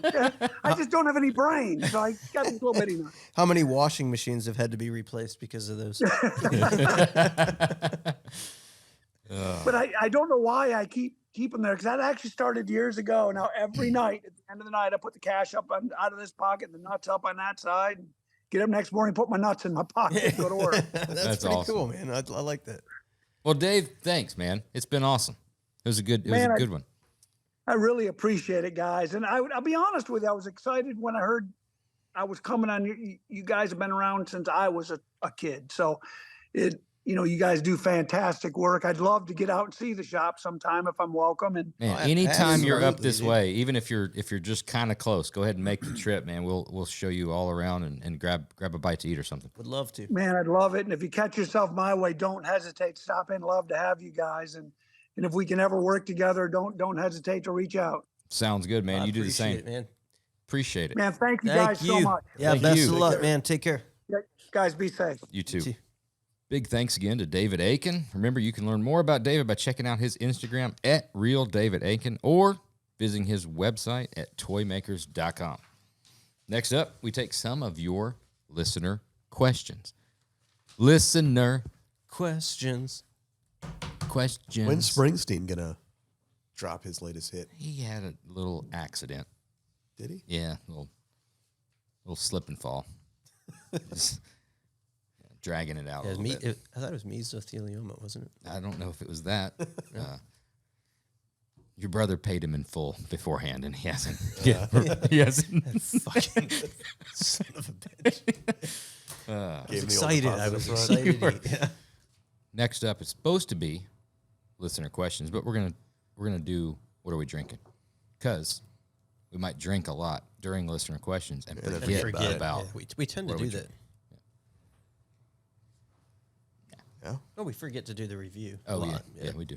Not that anybody really cares, but it's more for our own. We've gotten better. We've gotten better at it. I've got a full stack of the last. We've done everything this season.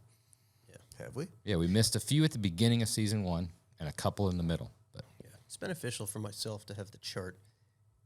And anybody who's a bourbon drinker, like that's going to be worth its weight in gold. You don't It's have to paper, so it doesn't weigh that much. But Well, if you converted that to gold, that But it's also our reviews. That's the only thing. Is that more or less weight? Probably less. Okay. All right, so cut it in half. It's still pretty heavy. It's worth a lot. It's gold. Yeah. I mean, even an ounce of gold. Yeah. All right, let's just get going here. What are we drinking tonight, Philip Gerber? Oh, I didn't realize my mother was interviewing me with the full name there. Am I in trouble? A little. We are drinking a Woodford Double Oaked. This was sent all the way from the guys at Moit's Motor Cars in Australia. In Australia. Oh, this is Australian whiskey then. Well, no, this is from Australia, but they got it here and shipped So it. you're telling me that bottle left Kentucky, went to Australia, turned around, made a U-turn, and came back. It's possible, dude. This bottle right here might taste different than any of the other bottles. Regardless of how it got here. It's here. It's here. And we're reviewing it. The Moit's guys are Good awesome. dudes. Great. Building some awesome stuff. Excited to see the run of Falcons they're doing. Falcone, I think it's pronounced. That's the Australian pronunciation? I think it is. It's Falcone. Definitely sounds Australian. No, they're doing some badass shit, seriously. Yep. They've just finished that 67, 68 Camaro. Yep. The gray one. The shop looks cool, too. Yeah. They got it going Shop on. looks down cool. Good social media. Yeah. Very professional. Great image. Looks like they got it going on over there. Yeah. You have to make a trip to Australia. Check them out. You got to fly there. Yeah, I don't know if I can do that. You could take a boat, too. That's a lot longer than the flight. You I just feel can't like. drive. Huh. Just thought I'd let everybody know that. Those are your modes of transportation. I had some questions. Master of but geography I appreciate over you here. getting out in front of that one. No. I'm gonna let one of you guys review it because I am getting over this cold and still really can't taste all that much. I don't know if you can hear that. You can't. You can't even tell. Yeah, Phil is mono. So, yeah, he's getting over it. He'll be all right. He'll Yeah, pull through. the double oaked is a great one that you can readily get, which is kind of hard to find a good drinker that you can find on the shelves fairly regularly. Big step up from the regular Woodford. Not that much of a price step up, but I think that's definitely in my buy it category there. If you see it, if you need something that you're gonna impress some guests and have a good drinker, I think that's a solid go-to. My brother-in-law is a huge fan. Loves the double oaked. The double oaked definitely steps the Woodford up. Yeah, I was a little to it. skeptical about. I've had it before. I was skeptical about it at first because you get like the, Woodford's great, but when you like any of their like novelty or higher end stuff, same with like Jim Beam or, the mainstream brands, I'm always a little skeptical about their better higher Because end it stuff. just tastes like the same. Yeah, but this is great. This is I had awesome. it years back, liked it. This is the first time I've had it in a while. Fantastic. Just like Phil said, buy it. That's something you got to have in the collection. Great one to pull out. You get some buddies over, like people you actually like, Yeah, share it with some. Yeah, like that. Yeah, right. It's worth enjoying with people. It's good stuff. 90 proof, easy drinker. What's the Nothing- number? there's What's the number Nothing from not to Jeremy? like about it? Oh man, it's I'm going 7. It's in the 7s. I'm gonna hit it with a 7.6. Wow. Is that Wow. I feel like regardless of where you is that you high? rate it, that's your Is response. that high? It's no, you can do whatever you want to do. I was just extremely lower than that. Were you really? Yeah, I was. I'm again. I need the scale, but I feel like let me think. Like Jefferson's. What if we reviewed like a Jefferson's Ocean, Jefferson's anything? I'll tell you. Go ahead, That's absolutely tell you. because it's in that. We probably forgot to review that one. No, we just did Jefferson's not too long ago. Maybe. The Pritchard cask Yep. is Which I don't really like that much. Oh, that was a 7. Okay. So I won't read that because it was a 7.5, 7.6, and a 7.5 across the board. All right. With you giving it a 7.6. I don't see the Jefferson Ocean on here. I apologize. It might be on here, but I'm going to give you some other. At any rate, I'm in the ballpark. I'm gonna stick with that. I think I gave the Pritchard's a little. It's a little high. It's just that's got that like weird starchy taste to it. I'm sticking with it. That's a good review. Solid ass review. Mark it down. Okay, I did. I gave it a 6.7. Phil, I can't taste, so Yo, I was you just going to can- go right in the middle. just Just whatever the middle is. whatever the middle is of us between the two of us. This is 7.2. Okay, so I was Phil's expecting a lot shorter range. Phil's there, but right in There in the middle. middle. if I could taste, I'd have a lot better review right now. At any rate, buy it. Absolutely Right. buy it Buy it across the board. Yep. for sure. Yeah, get it. Now, the moment that all 3 of the listeners have been waiting on, waiting for. These are the ones that are hanging in there Yep, till the end. I'm talking to you, Barb. Barb's not listening to this. No, she's a fan. Is she? She's like, I love it how you like make fun of me. Yeah, I like when you talk dirty to me. She didn't say that. No. No. All right, it's time to take some of your questions. That's what it says. The very next thing. Remember, you can send us some of your questions by DMing us at Roadster Shop and at Oil and Whiskey Podcast on the Instagram. Yeah. You can slide into our DMs. That's what they say. Don't say that. I kind of want somebody to slide in. Send us a direct message. Yeah. A little more Email tasteful. us. Info Also- at Roadster Shop. Yeah, you could do that too. Yeah. Just get us your question. First up, how many pocket knives have you had to throw away at the TSA pre-check? Truth. Only the truth right here. None so far. I've been very close a few times and Yep. drove my own car. I was able to leave it in the car at the Yes. airport or put it in a checked bag, but I have not lost one yet. Yeah, I lost one. It was years ago. I as well. I have not had Little- to toss one. I feel horribly naked walking through the airport without a knife. Oh yeah, you've got to slide something like in your dob kit or bag. Or Just prison wallet. And then you can... no, because that comes up in the metal detector. But yeah, does it feel weird when you don't, right? Yeah. If you're You out get of town so for any used length to of it, time, I yeah. try to throw something in my bag if you're checking it. Right. But yeah, I lost one. But I'm usually pretty conscious of that. Try to hit Believe the it or not. local truck stop as soon as you land Yeah. and just get yourself some. My wife got one through the TSA pre-check. I got her that tiny little Benchmade. Yeah? What do you even call that? The little, it's like a flipper deal. It comes Yeah, in it's a called little leather sheath. Called something. But it's It's got a name, doesn't it? It does. Yeah. I can't remember it. Yeah, something. anyway, Sorry. right through the security checkpoint with that thing. So That seems Remember we were dangerous. at SEMA like 2 or 3 years ago and we're walking through the metal detector and a Oh, guy takes yeah. a bunch of stuff out of his pocket, drops a pocket knife out, security guard reaches down, picks it up, hands it to him, says, "Here you go, you dropped this," walks right into the show. I just felt a lot safer after that. Yeah. You well, that's trust your like weapon. when you walk into the auction and they're like, "But take anything metal out of your pockets," and you just pass it right Right. alongside. So here's my knife, here's my gun. Let me just slide that. Yeah. All right. Now that I know Go. you've got it, put it back in your pocket. Yeah, but I'm so used to padding and knowing that my knife's there. I'm conscious of it all the time too when you're in like the hot rod shop because it's something There's that you want always to. You always want one-handed to make you're sure covering. it's away from a vehicle, and you always want to make sure that it's there. So Right. I'm conscious of it being on my being. So I've been okay with that. So that'd be 0 across the board. Yeah, Luckily. one. Yeah, one If you were years listening. back. Years Yeah. back, little tactical folder. Not a huge loss, but a loss. How do you find and keep talented employees? I don't think that, like, when you think of talented employees, I think they generally have found us. Am I right with that? Like, Yeah.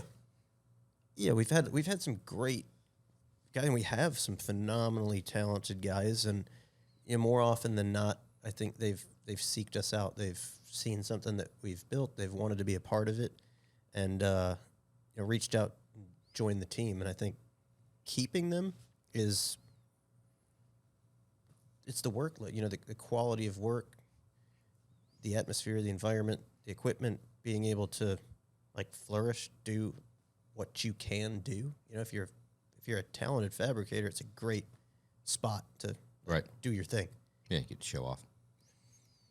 On the chassis shop side, I would say that it's kind of split. We've been extremely blessed to have talented guys find us.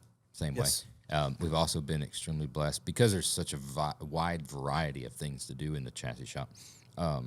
We've been able to get some really good guys that have become extremely talented. Yes. You know what I'm saying? I hope I said that the correct way where everybody understands. We talk about this all the time.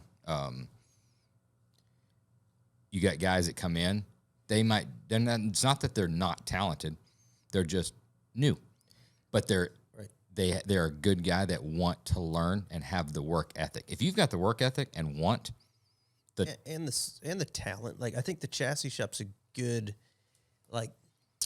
it's a good place for finding that you've got it or you don't skill set. Like where a guy just genuinely has it, and maybe he hasn't had all the experience to bring you a resume that's just this marvelous masterpiece of great fabrication. Like I've built trophy trucks, I've done this, I've done that, but they just simply have it, and it just takes a little bit of time for it to come out, and then it's there. I think we've got a number of guys over there that stands true for some really, really, really talented guys that. And then you got guys that come in that do have that resume. Like, boom, I've done it. I can do this. And so we've been lucky to as far as keeping them, like you said, keep doing cool shit.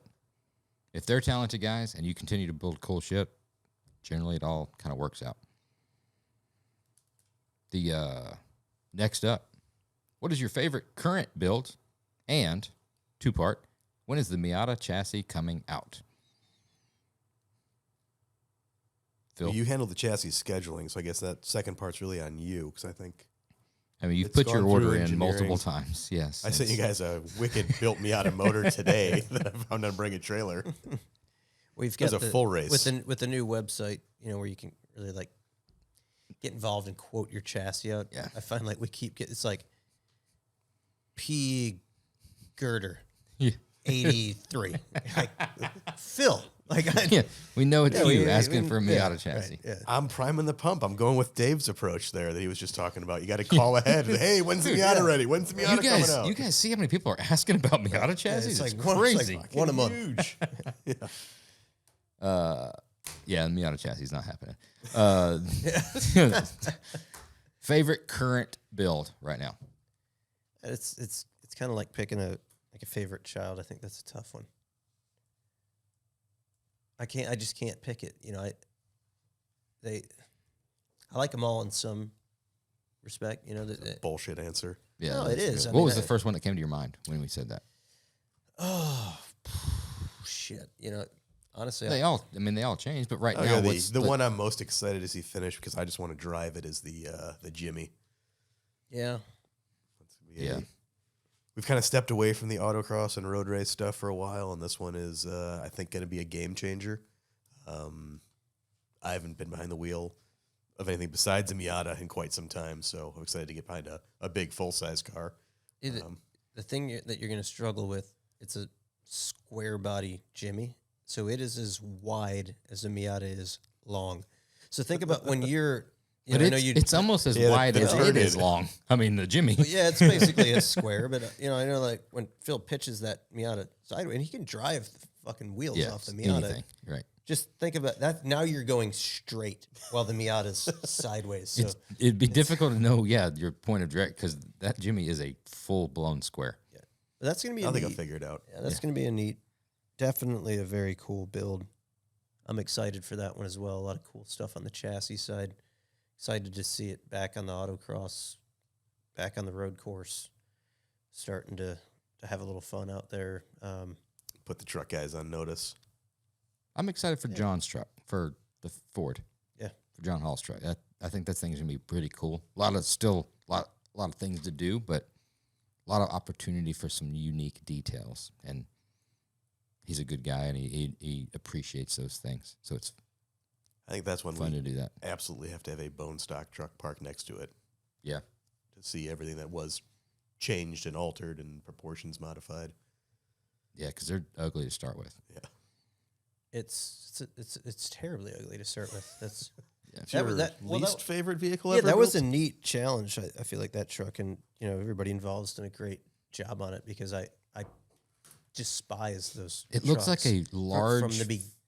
novelty football helmet on wheels. That's what I've always said. It looks Peyton like Manning's forehead. They Like- look like the helmet golf carts. Yeah. Is what I've always said. But I genuinely dig it. Like Yeah, it's where cool. where it's going, where it's at, and that one would be super neat. I mean, each car in the shop has something about it that I'm super stoked about. Like I think the 57 is going to be fucking 57 is gonna be wild, big power, super rad, good patina. The AMX is gonna be a fun ass car to drive. I mean, unibody, short wheelbase. That's another one that's a square. It's as wide as it is. I mean, the wheelbase That one might is- be wider than yeah, it is it's long. on that damn one. close to being like as wide as it is long. Love the unibody cars. Great motor trans package. A lot of cool stuff going on that. And We're not talking about the secret Hummer project, right? no, That's yeah. Yet to be. Some of the vets got some really, really bitching mid-year vets coming down the pipeline. And, yeah, just, man, A lot of a them. lot of cool stuff. Great fucking answer. Yeah. Check out the website and let us know your I fucking favorite. hate you. Oh, no, that wasn't mean. It came No, up. he was just calling it as he sees it, I think. Yeah, absolutely. I apologize if it came off me. It's absolutely not my What's the intentions. next question, Oh. Josh? If you had to rob a bank and run from the cops, what would you do it in? I'm interested to hear these answers. Ooh, rampage all day long. Oh, good one. It'd be a tough one to hide after the fact, but Yeah. Yep. and you could hear it for 17 miles away. Yeah. That is tough. I'm not going with Rampage. I love Rampage, but I feel like you have a pretty good chance with that like triple disc 6-inch clutch of stalling the motherfucker right when you jump in it. Hold on. Hold And you're like, oh, I got this. I got this. Just yeah. Once you get rolling, I mean, you're gone, right? But also a 5-speed, so if it gets up like in excess of 160 miles an hour, yeah, you're tapped. I'm gonna say honestly, Grand National. It looks like a bank It robber's looks car. it looks like a criminal's car, right? Sorry, Scott. Am I wrong? Yeah, but go ahead. So you already look guilty, is what you're. Yeah, but that's the exact opposite of what you would want to do when you're running from the cops. But I think if I didn't realize we were only picking stuff that we built. I didn't realize that because I had two other Are you things. trying to be discreet, or are you already known that you've robbed the bank and you're in the car and you're just getting away? If that's the case, I'm taking the Grand National. If I'm trying to be discreet, absolutely not, because I feel like that car you're getting just pulled pulled over even over. if you didn't rob the bank. yeah. And that's one of those that ends up on like a Facebook or YouTube video where you see the guys like, I'm filming this. Yeah. I'm filming the cops just like Right. harassing the shit out of him. Yeah, and he beats the shit out of you. Yeah. Now, if it's not an RS built car, I didn't realize we can go RS built cars. I just didn't. I wasn't even in my head. Sorry. okay, non-RS built car, I'm taking that Blake Wilkie's. Oh fuck! yeah. Are you serious? Pre-runner bug. That's what I fucking had. Okay. Because I was going to transition to Colorado if it had to be our builds, because you can go fucking anywhere and it's small enough to maneuver through Yes. everywhere. And looking at that awesome video he posted, that was basically like Running from the evading cops. the cops. Right. Yeah. That Valid. Yeah. that was my fucking pick, or a white Toyota Camry, because Splendid. they're never going to find Yeah. you. I would have thought champagne, like that champagne. Yeah, but there's still a little, like, the champagnes are kind of out. Like in modern days, that white, TRD package Toyota Camry is fucking everywhere. But Yeah. Blake Wilkie's, whatever he calls that Lot thing. of good picks. So You can go anywhere. Rampage, you're either stalling or you're gone. Yes. Grand National, you're either gone or you've been like just pulled over for Right. like, just being profiled for doing something wrong. Right. Blake Wilkie's, that bug, you're gone, dude. There's- Anywhere. Yeah. Anywhere you want to go. Yeah, that's probably the winner. Fuck, I should have said it first. I You had it. I should've. had it wrote down and everything. Dude, it's cool to like piggyback on an awesome idea. I get it. You're that guy. You're the guy that's like, oh yeah, dude. Yeah, me too. Like that's what I was thinking. No, that's a good idea. Yeah, I love this. This is good. Yeah. You're a nice guy. I can't believe you're going to be gone for a whole week. 5 days. I'm going to miss. You are gonna miss me. You. Maybe James will send a nice present for his office.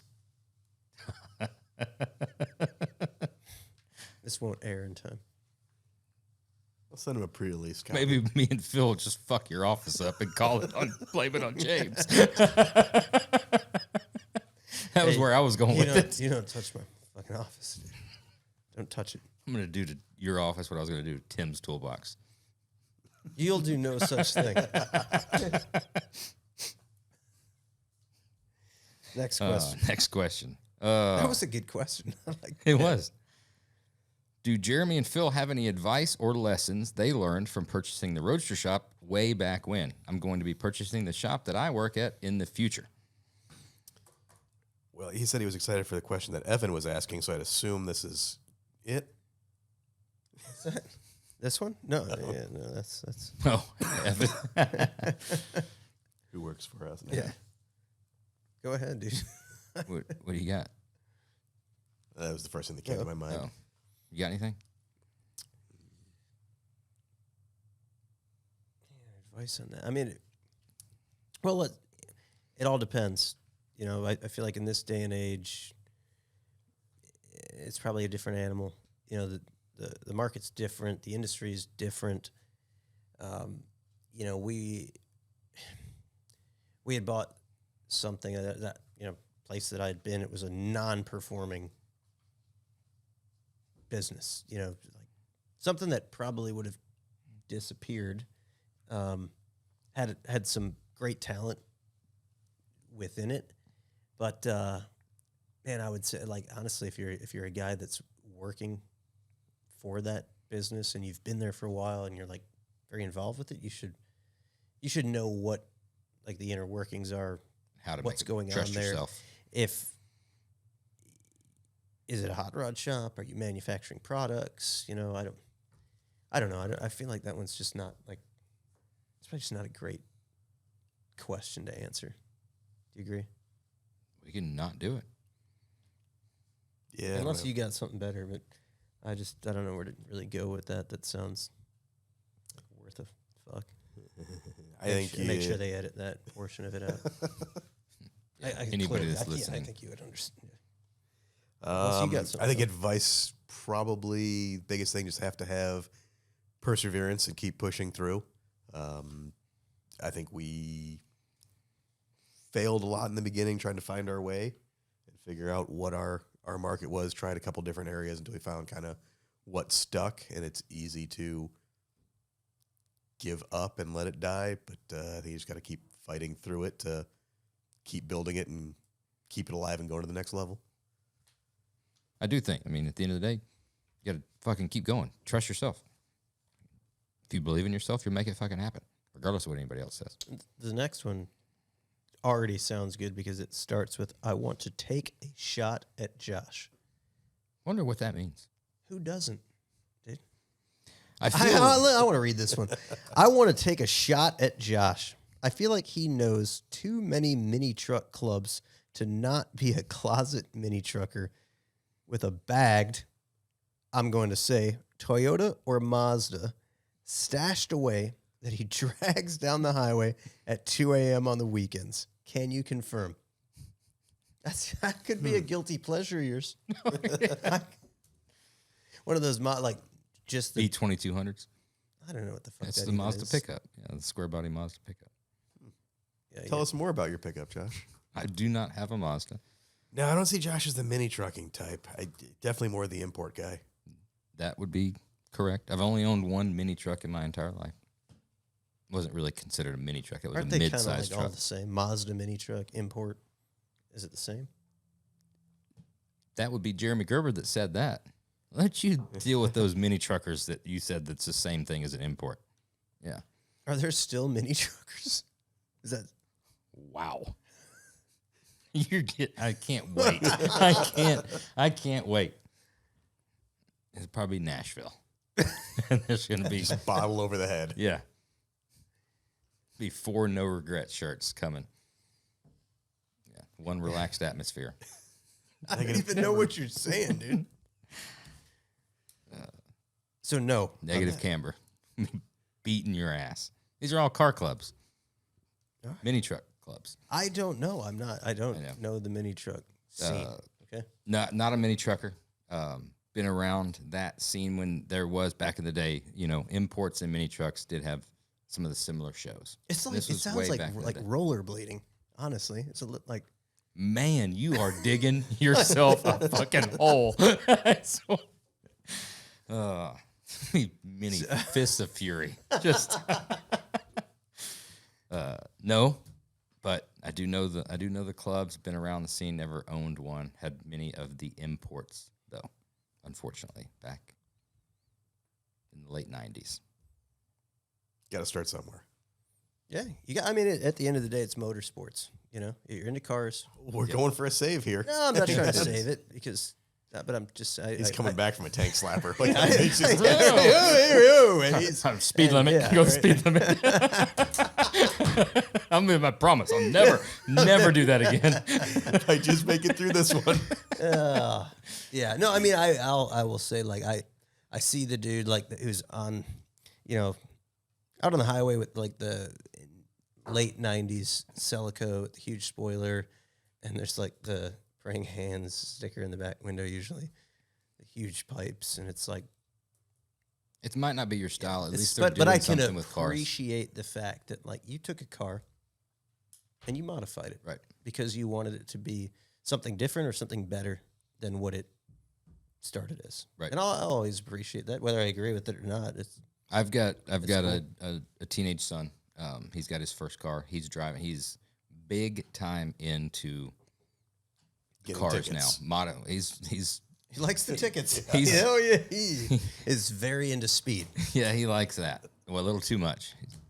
Unfortunately, he was his mother's child all the way up until 16, and then he became his father's child. And is doing every stupid He's doing thing. he's doing hood rat shit. He's with doing his hood friends. rat shit with his friends. Yeah. So, but serious note, It's a rite of passage. he's big time in to the car stuff, and it's just for quite some time he wasn't. He'd come to the shop, he'd be around the stuff, we'd go to shows. Oh, that's cool, but it just wasn't really his thing. Now it is. In it. He's all about it, and he's showing stuff, and he's into definitely a more import kind of car than what we do. But at the same time, I'm just happy that him and his friends and that there's younger kids out there that are still into it. Because let's face it, I mean, I'm sure our parents thought the same thing, but this generation is not like what we were. And for the fact that they're still interested in cars and modifying, if it's 5% of them that want to get into it for a living and learn to do it, that's good. They need to continue. Keep the hobby alive. What's whatever the it first mod? What are we doing? What's the plan? Oh, Blaze? Yeah. Well, the first mod was the grill. We get windows tinted and then the front RS style grill, But I think he's got some wheels coming here in a few weeks, and wheels and lowering will be the next thing. So Nice. yeah, we got to keep those speeding tickets down. He's on probation for 6 months, so we will.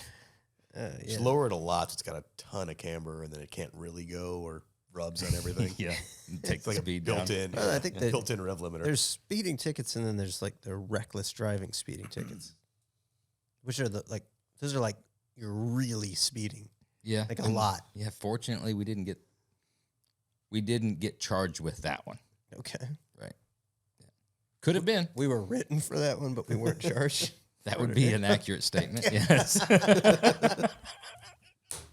I hope he's not listening to this. It seems as though we're condoning it, and this would be No, not not at all. condoning. Not at all. If he is listening, get a haircut. Well, get a better haircut. He gets the haircuts a lot. It's just You'd have to The wrong You'd have to. haircut. That's a blanket statement though to the entire generation. Yeah, it's the front mullet. Yeah. What do they call it? they call it the COVID cut. It started in. Is that in- really what you go to the? I don't know. What do you call it? tell Do the you call barber. it a barber or a hair salon Barber? I think. for kids? I don't know. Yeah. This barber. Yeah, Blaze goes. He drives himself to the barber. He's got his own barber appointments. And you're like, let me get one. Sign me up for one COVID I cut. guess that's what they I'll call take it. Uno COVID cut. I think it basically started that all the kids were just growing their hair out, right? And then when they went to go get it trimmed up, they wanted to keep that big like puff, so they just like started trimming the sides up. And now that's gone into basically a reverse mullet. So they're trimming the sides up more and more to where they're shaving the sides and then leaving. But now he's growing the front and the back. So it's just It looks like you've got like a small elderly Bichon on your head. It's like this. The tuft here. It's a tuft here. It's like, it's and somehow it's all curly. How do you, like, what do the kids do that don't have curly hair? I don't know. Blaze got curly fucking hair, so I don't. Yeah. I don't know. I don't COVID cut. get it.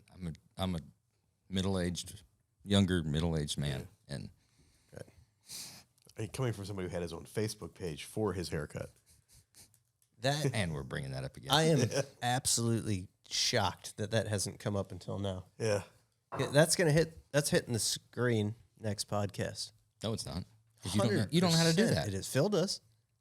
Phil can do things you can't do on that. I If he guarantee. touches it, it'll catch on fire. Yeah. Yeah. Yeah. We will see. It's gonna happen. It doesn't exist anymore. Google it. I think it's facebook.com/thejosh. Oh, wow. We'll What's take the next We'll take question? a deeper dive into that next Oh, episode. yeah. Super deep. Why is Jeremy so nervous to race? We're not even going on that one. We're not going to answer Yeah, it. just keep moving. Well, you made reference to it earlier in the. Yeah, that was enough. Oh, okay. reference. So we're not. Yeah, that was So we're not going. that was to me controlling the narrative. less. Apparently super I got you. nervous. I got Evan, you. super nervous. How would you get a car into SEMA as a first-time builder, preferably in a booth and not outside? First of all, doesn't matter booth or outside. If you're a first-time builder, you can get a car at SEMA. Get it there. Don't be picky. Yep. If it's a cool enough car, speaking from experience, meeting you guys with a car outside That's of right. SEMA, Years if the ago. car is cool enough, it doesn't matter where it's at. If So- it's cool, people will see it. It's Absolutely. a big show, great media coverage, Yeah. a lot going on there. If it's cool, people will find it. Do not be down and out if it's not where you think that car should be, especially as a first-time builder, second-time builder, third-time builder, whatever. If you can get a car at SEMA, get it there. Yeah, that's a tough one because it's like, what are you building? You know, like if your goal is just to strictly build a vehicle that can be at SEMA, you know, I mean, you could look at, there's a variety of ways you can slice that. You can pick, like, I want a lifted truck. Find a manufacturer, use their products, do it better than what you've seen in the past, reach out to said manufacturer in enough time prior to Right. anybody else and get it there. Or like, in my opinion, if you're really trying to build something badass, build the most bitchin' thing you can possibly build and put your feelers out there. If somebody That's- takes it, That's where I was going. It Yeah, doesn't really matter if- what you're building. If you don't have a resume and you don't have anything and you've just got your word, it's going to be very difficult to get probably the shop or the booth or the spot that you want by just a wing and a prayer and saying, I promise you it's going to be good. Because first-time builder, starting out, you're building it for SEMA. I'm going to tell you what you're going to do. You're going to finish it at SEMA, right? That's just the way it's going to happen. So you're going to have to deal with the companies that are willing to give you a chance. The better thing to do is build the car the best way you can build the car with the hopes of once it's done, whenever that is, showcasing it at SEMA. Then you can take that said vehicle. If you want to debut it at SEMA, that's fine. Then take all the pictures of it, show how badass you did, and reach out to all of these different companies that you use their products on and say, this is what I did. This is the finished product. You don't have to guess, right? Or don't be so worried about debuting it at SEMA and take it to a few shows and get in front and meet some of these guys and say, hey, look at this, blah, blah, blah. I'd be honored if you've got an opening, then they see what you can do. And I would say get it done, get it out there on social media, get some attention and buzz around it for the car and the company or companies that you want to get in their booth. Show them some initial return that, hey, you're doing some marketing for them. People are talking about the car. More people want to see it. Yes. And honestly, it might not even be your first car. You might need to build that one and get the base. Yep. And then in, the follow-up, the next car, you have something to at least, It's build because off it's of. different. I don't give a shit how badass you're gonna be, right? Name any name in this industry right now that's badass, and name before they built anything. Who were they? It was just their name, right? So they could go to any of these companies, but I swear it's gonna be fucking badass. But if you've never built anything, nobody's gonna take a chance, right? or very few people are gonna take a chance. Well, that thing that you think, like, let's say you built the baddest ass thing that you thought you could build, but it didn't get to SEMA. There's a pretty good chance that's not like the most badass thing you can build, and the thing that you're going to build next is going to be better. So, like Phil said, use that, get it out there, pump it on social media, hit the shows, just YouTube, relentlessly push that car. And if it is as good as you think it is, and if it's legitimately a bad machine, like, Dude, somebody's going to notice it. Right. And next year, build something like it will elevate. You're going to learn a lot building that car, and next year you're going to build something better. Or it might take a couple of years. Be patient. At the end of the day, the big thing that we're kind of glazing over is building a vehicle out of your own pocket strictly to get to SEMA. In my opinion, is not the best move. If you're going to be building a vehicle, hopefully you're building it for a customer or somebody. Make that guy happy. Make that girl happy. Make that customer happy. And do the best you possibly can and then some for that person, and everything else will start to fall in place. More than likely, that's going to result in more additional builds That you can get better and better and better. It's not to discredit that, but we did it. I don't think we made it to SEMA. I mean, we looked at SEMA when we got our SEMA was like it was major leagues. That was the we were probably what do they call that? That's like the Super Bowl, Super Bowl or World Series. The World Bowl of the series. Go sports. Yeah, I love that. but for us it was so out of reach, right? Right. You just didn't even think of it. It was such a big deal. We built the coolest thing we could build for the best customers we could, and that customer. He talked to a couple of his buddies, and he was like your best liaison to say, these guys are awesome. Right. This car is awesome. Get it to shows. Put the work in, and it will come, and then eventually you'll have that platform. But don't bring, you can get stuff into SEMA that sucks. Well, don't do that. That's the thing. That first and foremost, we all did. We were working for, we still are, working for that customer. You're doing that. Now, pleasing that customer, first and foremost, doing the absolute best you can and then some, right? And then all the other things that fall into play depending on when you started the vehicle, depending on the type of the vehicle, depending on what vendors you're working with, if it's going to go to SEMA or it's going to debut at Good Guys Columbus or it's going to debut at Grand National Roadster Show, it's going to debut at these shows. All that kind of is ancillary to the major thing, please the customer. Now, you do have people out there that build cars for SEMA. They're not building them for a customer. And I'm going to say, piss some guys off, I don't care. Most of those guys are just wanting to build something cool for themselves, and they're utilizing SEMA as a way to get a bunch of free shit, to do cool shit to it, and then they halfway finish it, and then they get to SEMA. Let me tell you, a business model that is not.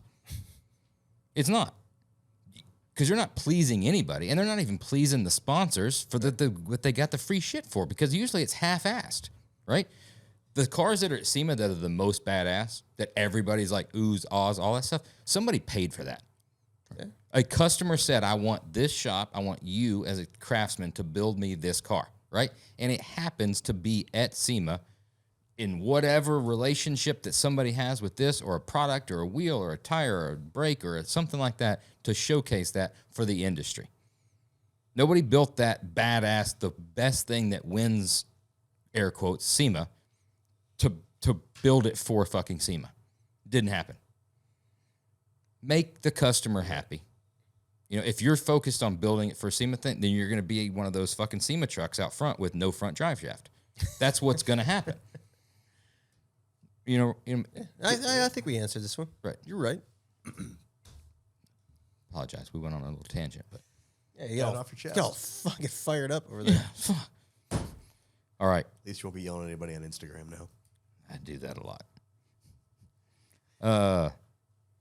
Next up, my 7-year-old son, Knox, cool name, wants to know why the hell there isn't a Phil's Miata t-shirt in youth size. Is that what Knox said? Was Knox like, why the hell? I don't know. My kids had asked the same thing, so I'm going to put that back on you, Josh. Well, they sold out Instantly. so fast. I bought all of them. I figured you did. It was a test bed to see what the market looked like for a Phil's Miata shirt. And it's not as big as you would think. Well, it's bigger than you think.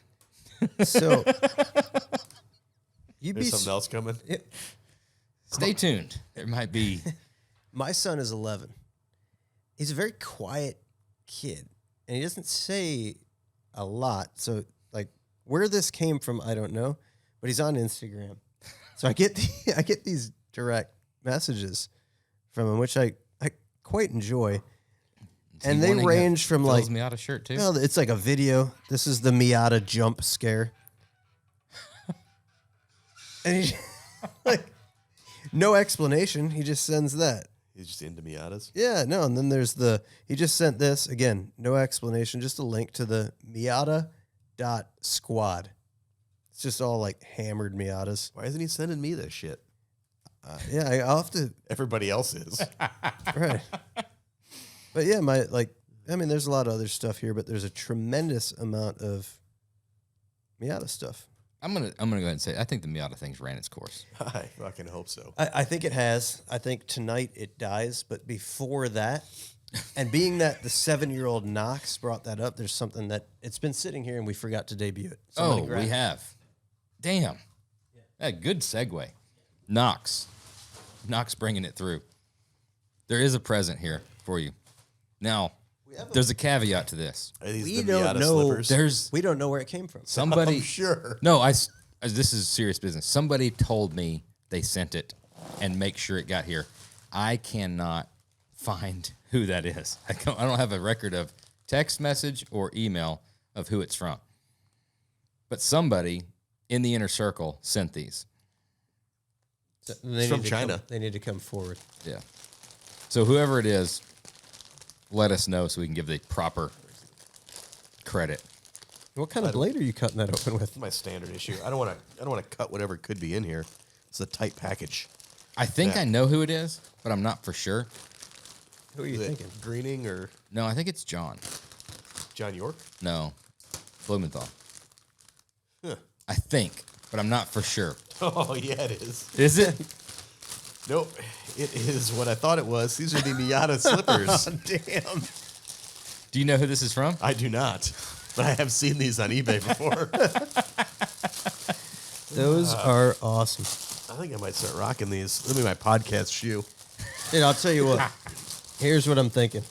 Good, slap those up here on the table so we're gonna see them. Ah, all right. Oh, windshield's a little. Damn. That looks comfortable inside. That does. It is quite. Look at the grip that you're gonna get out of that. Oh, yeah. That's a lot of stiction Yeah. there. A lot of lateral bite. That's a momentum shoe. You know? It's, Damn. I will. that's absolutely awesome. Yeah, those are. Thank you, whoever those sent that. I things got to look find out. comfy. So I'm thinking, unless Phil is like, Oh, hang on, there's a thank you card. what do we got? Yeah, 20% off your next order. If you want another pair, you get 20 off. I don't know if you're like super attached to these now that you've seen them, but I think Phil autographs these and we send them to Knox. Yeah. That's not a bad idea. We got a Sharpie. Whoever here. put the question If up we get a about Sharpie here. yeah, we got a Sharpie. These get autographed tonight. I kind of want to wear them for a little bit first. Well, no, that gets weird then. Sending them out Yeah, afterwards. It's a little weird.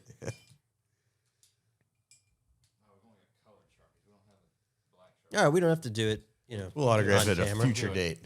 Okay. So We got to know who it came from. So Yeah. whoever. we apologize. We don't have youth size Miata shirts, but Knox is getting this one of one That's a great idea. autographed pair of Phil Gerber Miata slippers. I feel like we should give him one and put the other one up there. If you You want to think he give the needs a kid matching- one you think- slipper, you think the But kid's it's a got shelf item. That's, Yeah, okay. That's a collectible. you're Yeah. right. You don't get an autographed pair of Jordans and then wear them, do you? One stays here, one goes to. Is the kid a goes to- pirate? Is he like? I mean, give the kid both fucking slippers. What's the matter with you guys? Take a picture. We can put a picture up there. Pizza joint. We'll Yeah, we'll internally That's where I was going. we'll internally discuss it. we'll figure out. Not Either way, whoever reached out on behalf of Yeah. Knox, Follow up. DM us so we can know your information and we'll figure this out. I am surprised that from a slipper standpoint, they were able to capture the manliness of the car in a slipper form. I mean, because nothing says right? It's like it's almost. it's almost screaming badass. Well, yeah. You put these next to like a pair of distressed Red Wings. It's like, yeah, What am I going to rock today? right? Yeah. Miata slippers, Red Wings. Either way, you're putting in work. Depends on what type of activities you got going I on for wonder the day. How do you feel? How do you feel like the heel toe action is? It'd be Something like kind of that. hard. You think you It's a can small foot- modulate? it's You a think, small- you small think you can foot box. modulate the pedals on that foot box? The small foot box in the Miata. I don't know. All right, so there it is. Other than, I think this summer we'll probably do some good video footage on The Miata, Miata because may or it may came not late in the season. make a debut at Columbus. Otherwise, Ooh, it'd be a good road trip. Yeah, it would. otherwise we're moving on. My daughter has now seen the size of it and wants to use it as a go-kart around the neighborhood. It's Oh, yeah. good size. Yeah. My Wyatt, my son, every time we see one, it's hey, Dad, this is Uncle Phil's race car. I'm gonna Yes, slap him. yes, it is, son. I think as a back and forth from the hotel to the show at Columbus would be a great fun time. Yeah. Throw it in the bed of the dually, bring it out there. Next up, let's see. I'd like you guys to interview a competitor. I don't care who, but a competing chassis manufacturer. Would you ever be open to it? Yeah, who do you Sure. give us a recommendation? Yeah. I mean, We had Kyle Tucker on. Yeah. He was Yeah, a we enjoy the competitor for- conversations with, anybody in the industry. It's always fun to shoot the shit, talk Yeah. shop. So if you got somebody, fire away. Let him reach out. Let him come on here and get schooled. I think that's the direction the question was going. Last one. What is the average build time, hour-wise, for one of your spec chassis from start to finish? Total hours, total, all the men involved. You're probably right under 100 hours.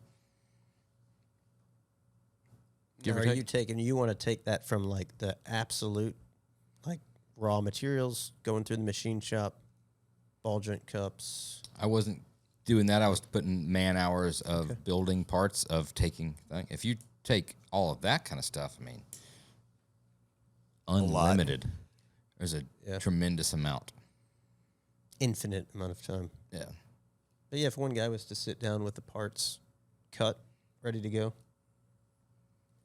100 hours, you think's pretty That's fair? about That's what about we've what we're got. averaging on. It's about what we've got from all the different work centers of different people working on different stuff, from frame Now- rails to front ends to control arms to With things. that being said, how long does it take with the team, the phenomenal team that we have, how long does it take to put that chassis together in the shop? Oh, you're saying With the we're going to different- start on this chassis? Different departments. Yeah, we're starting on this chassis.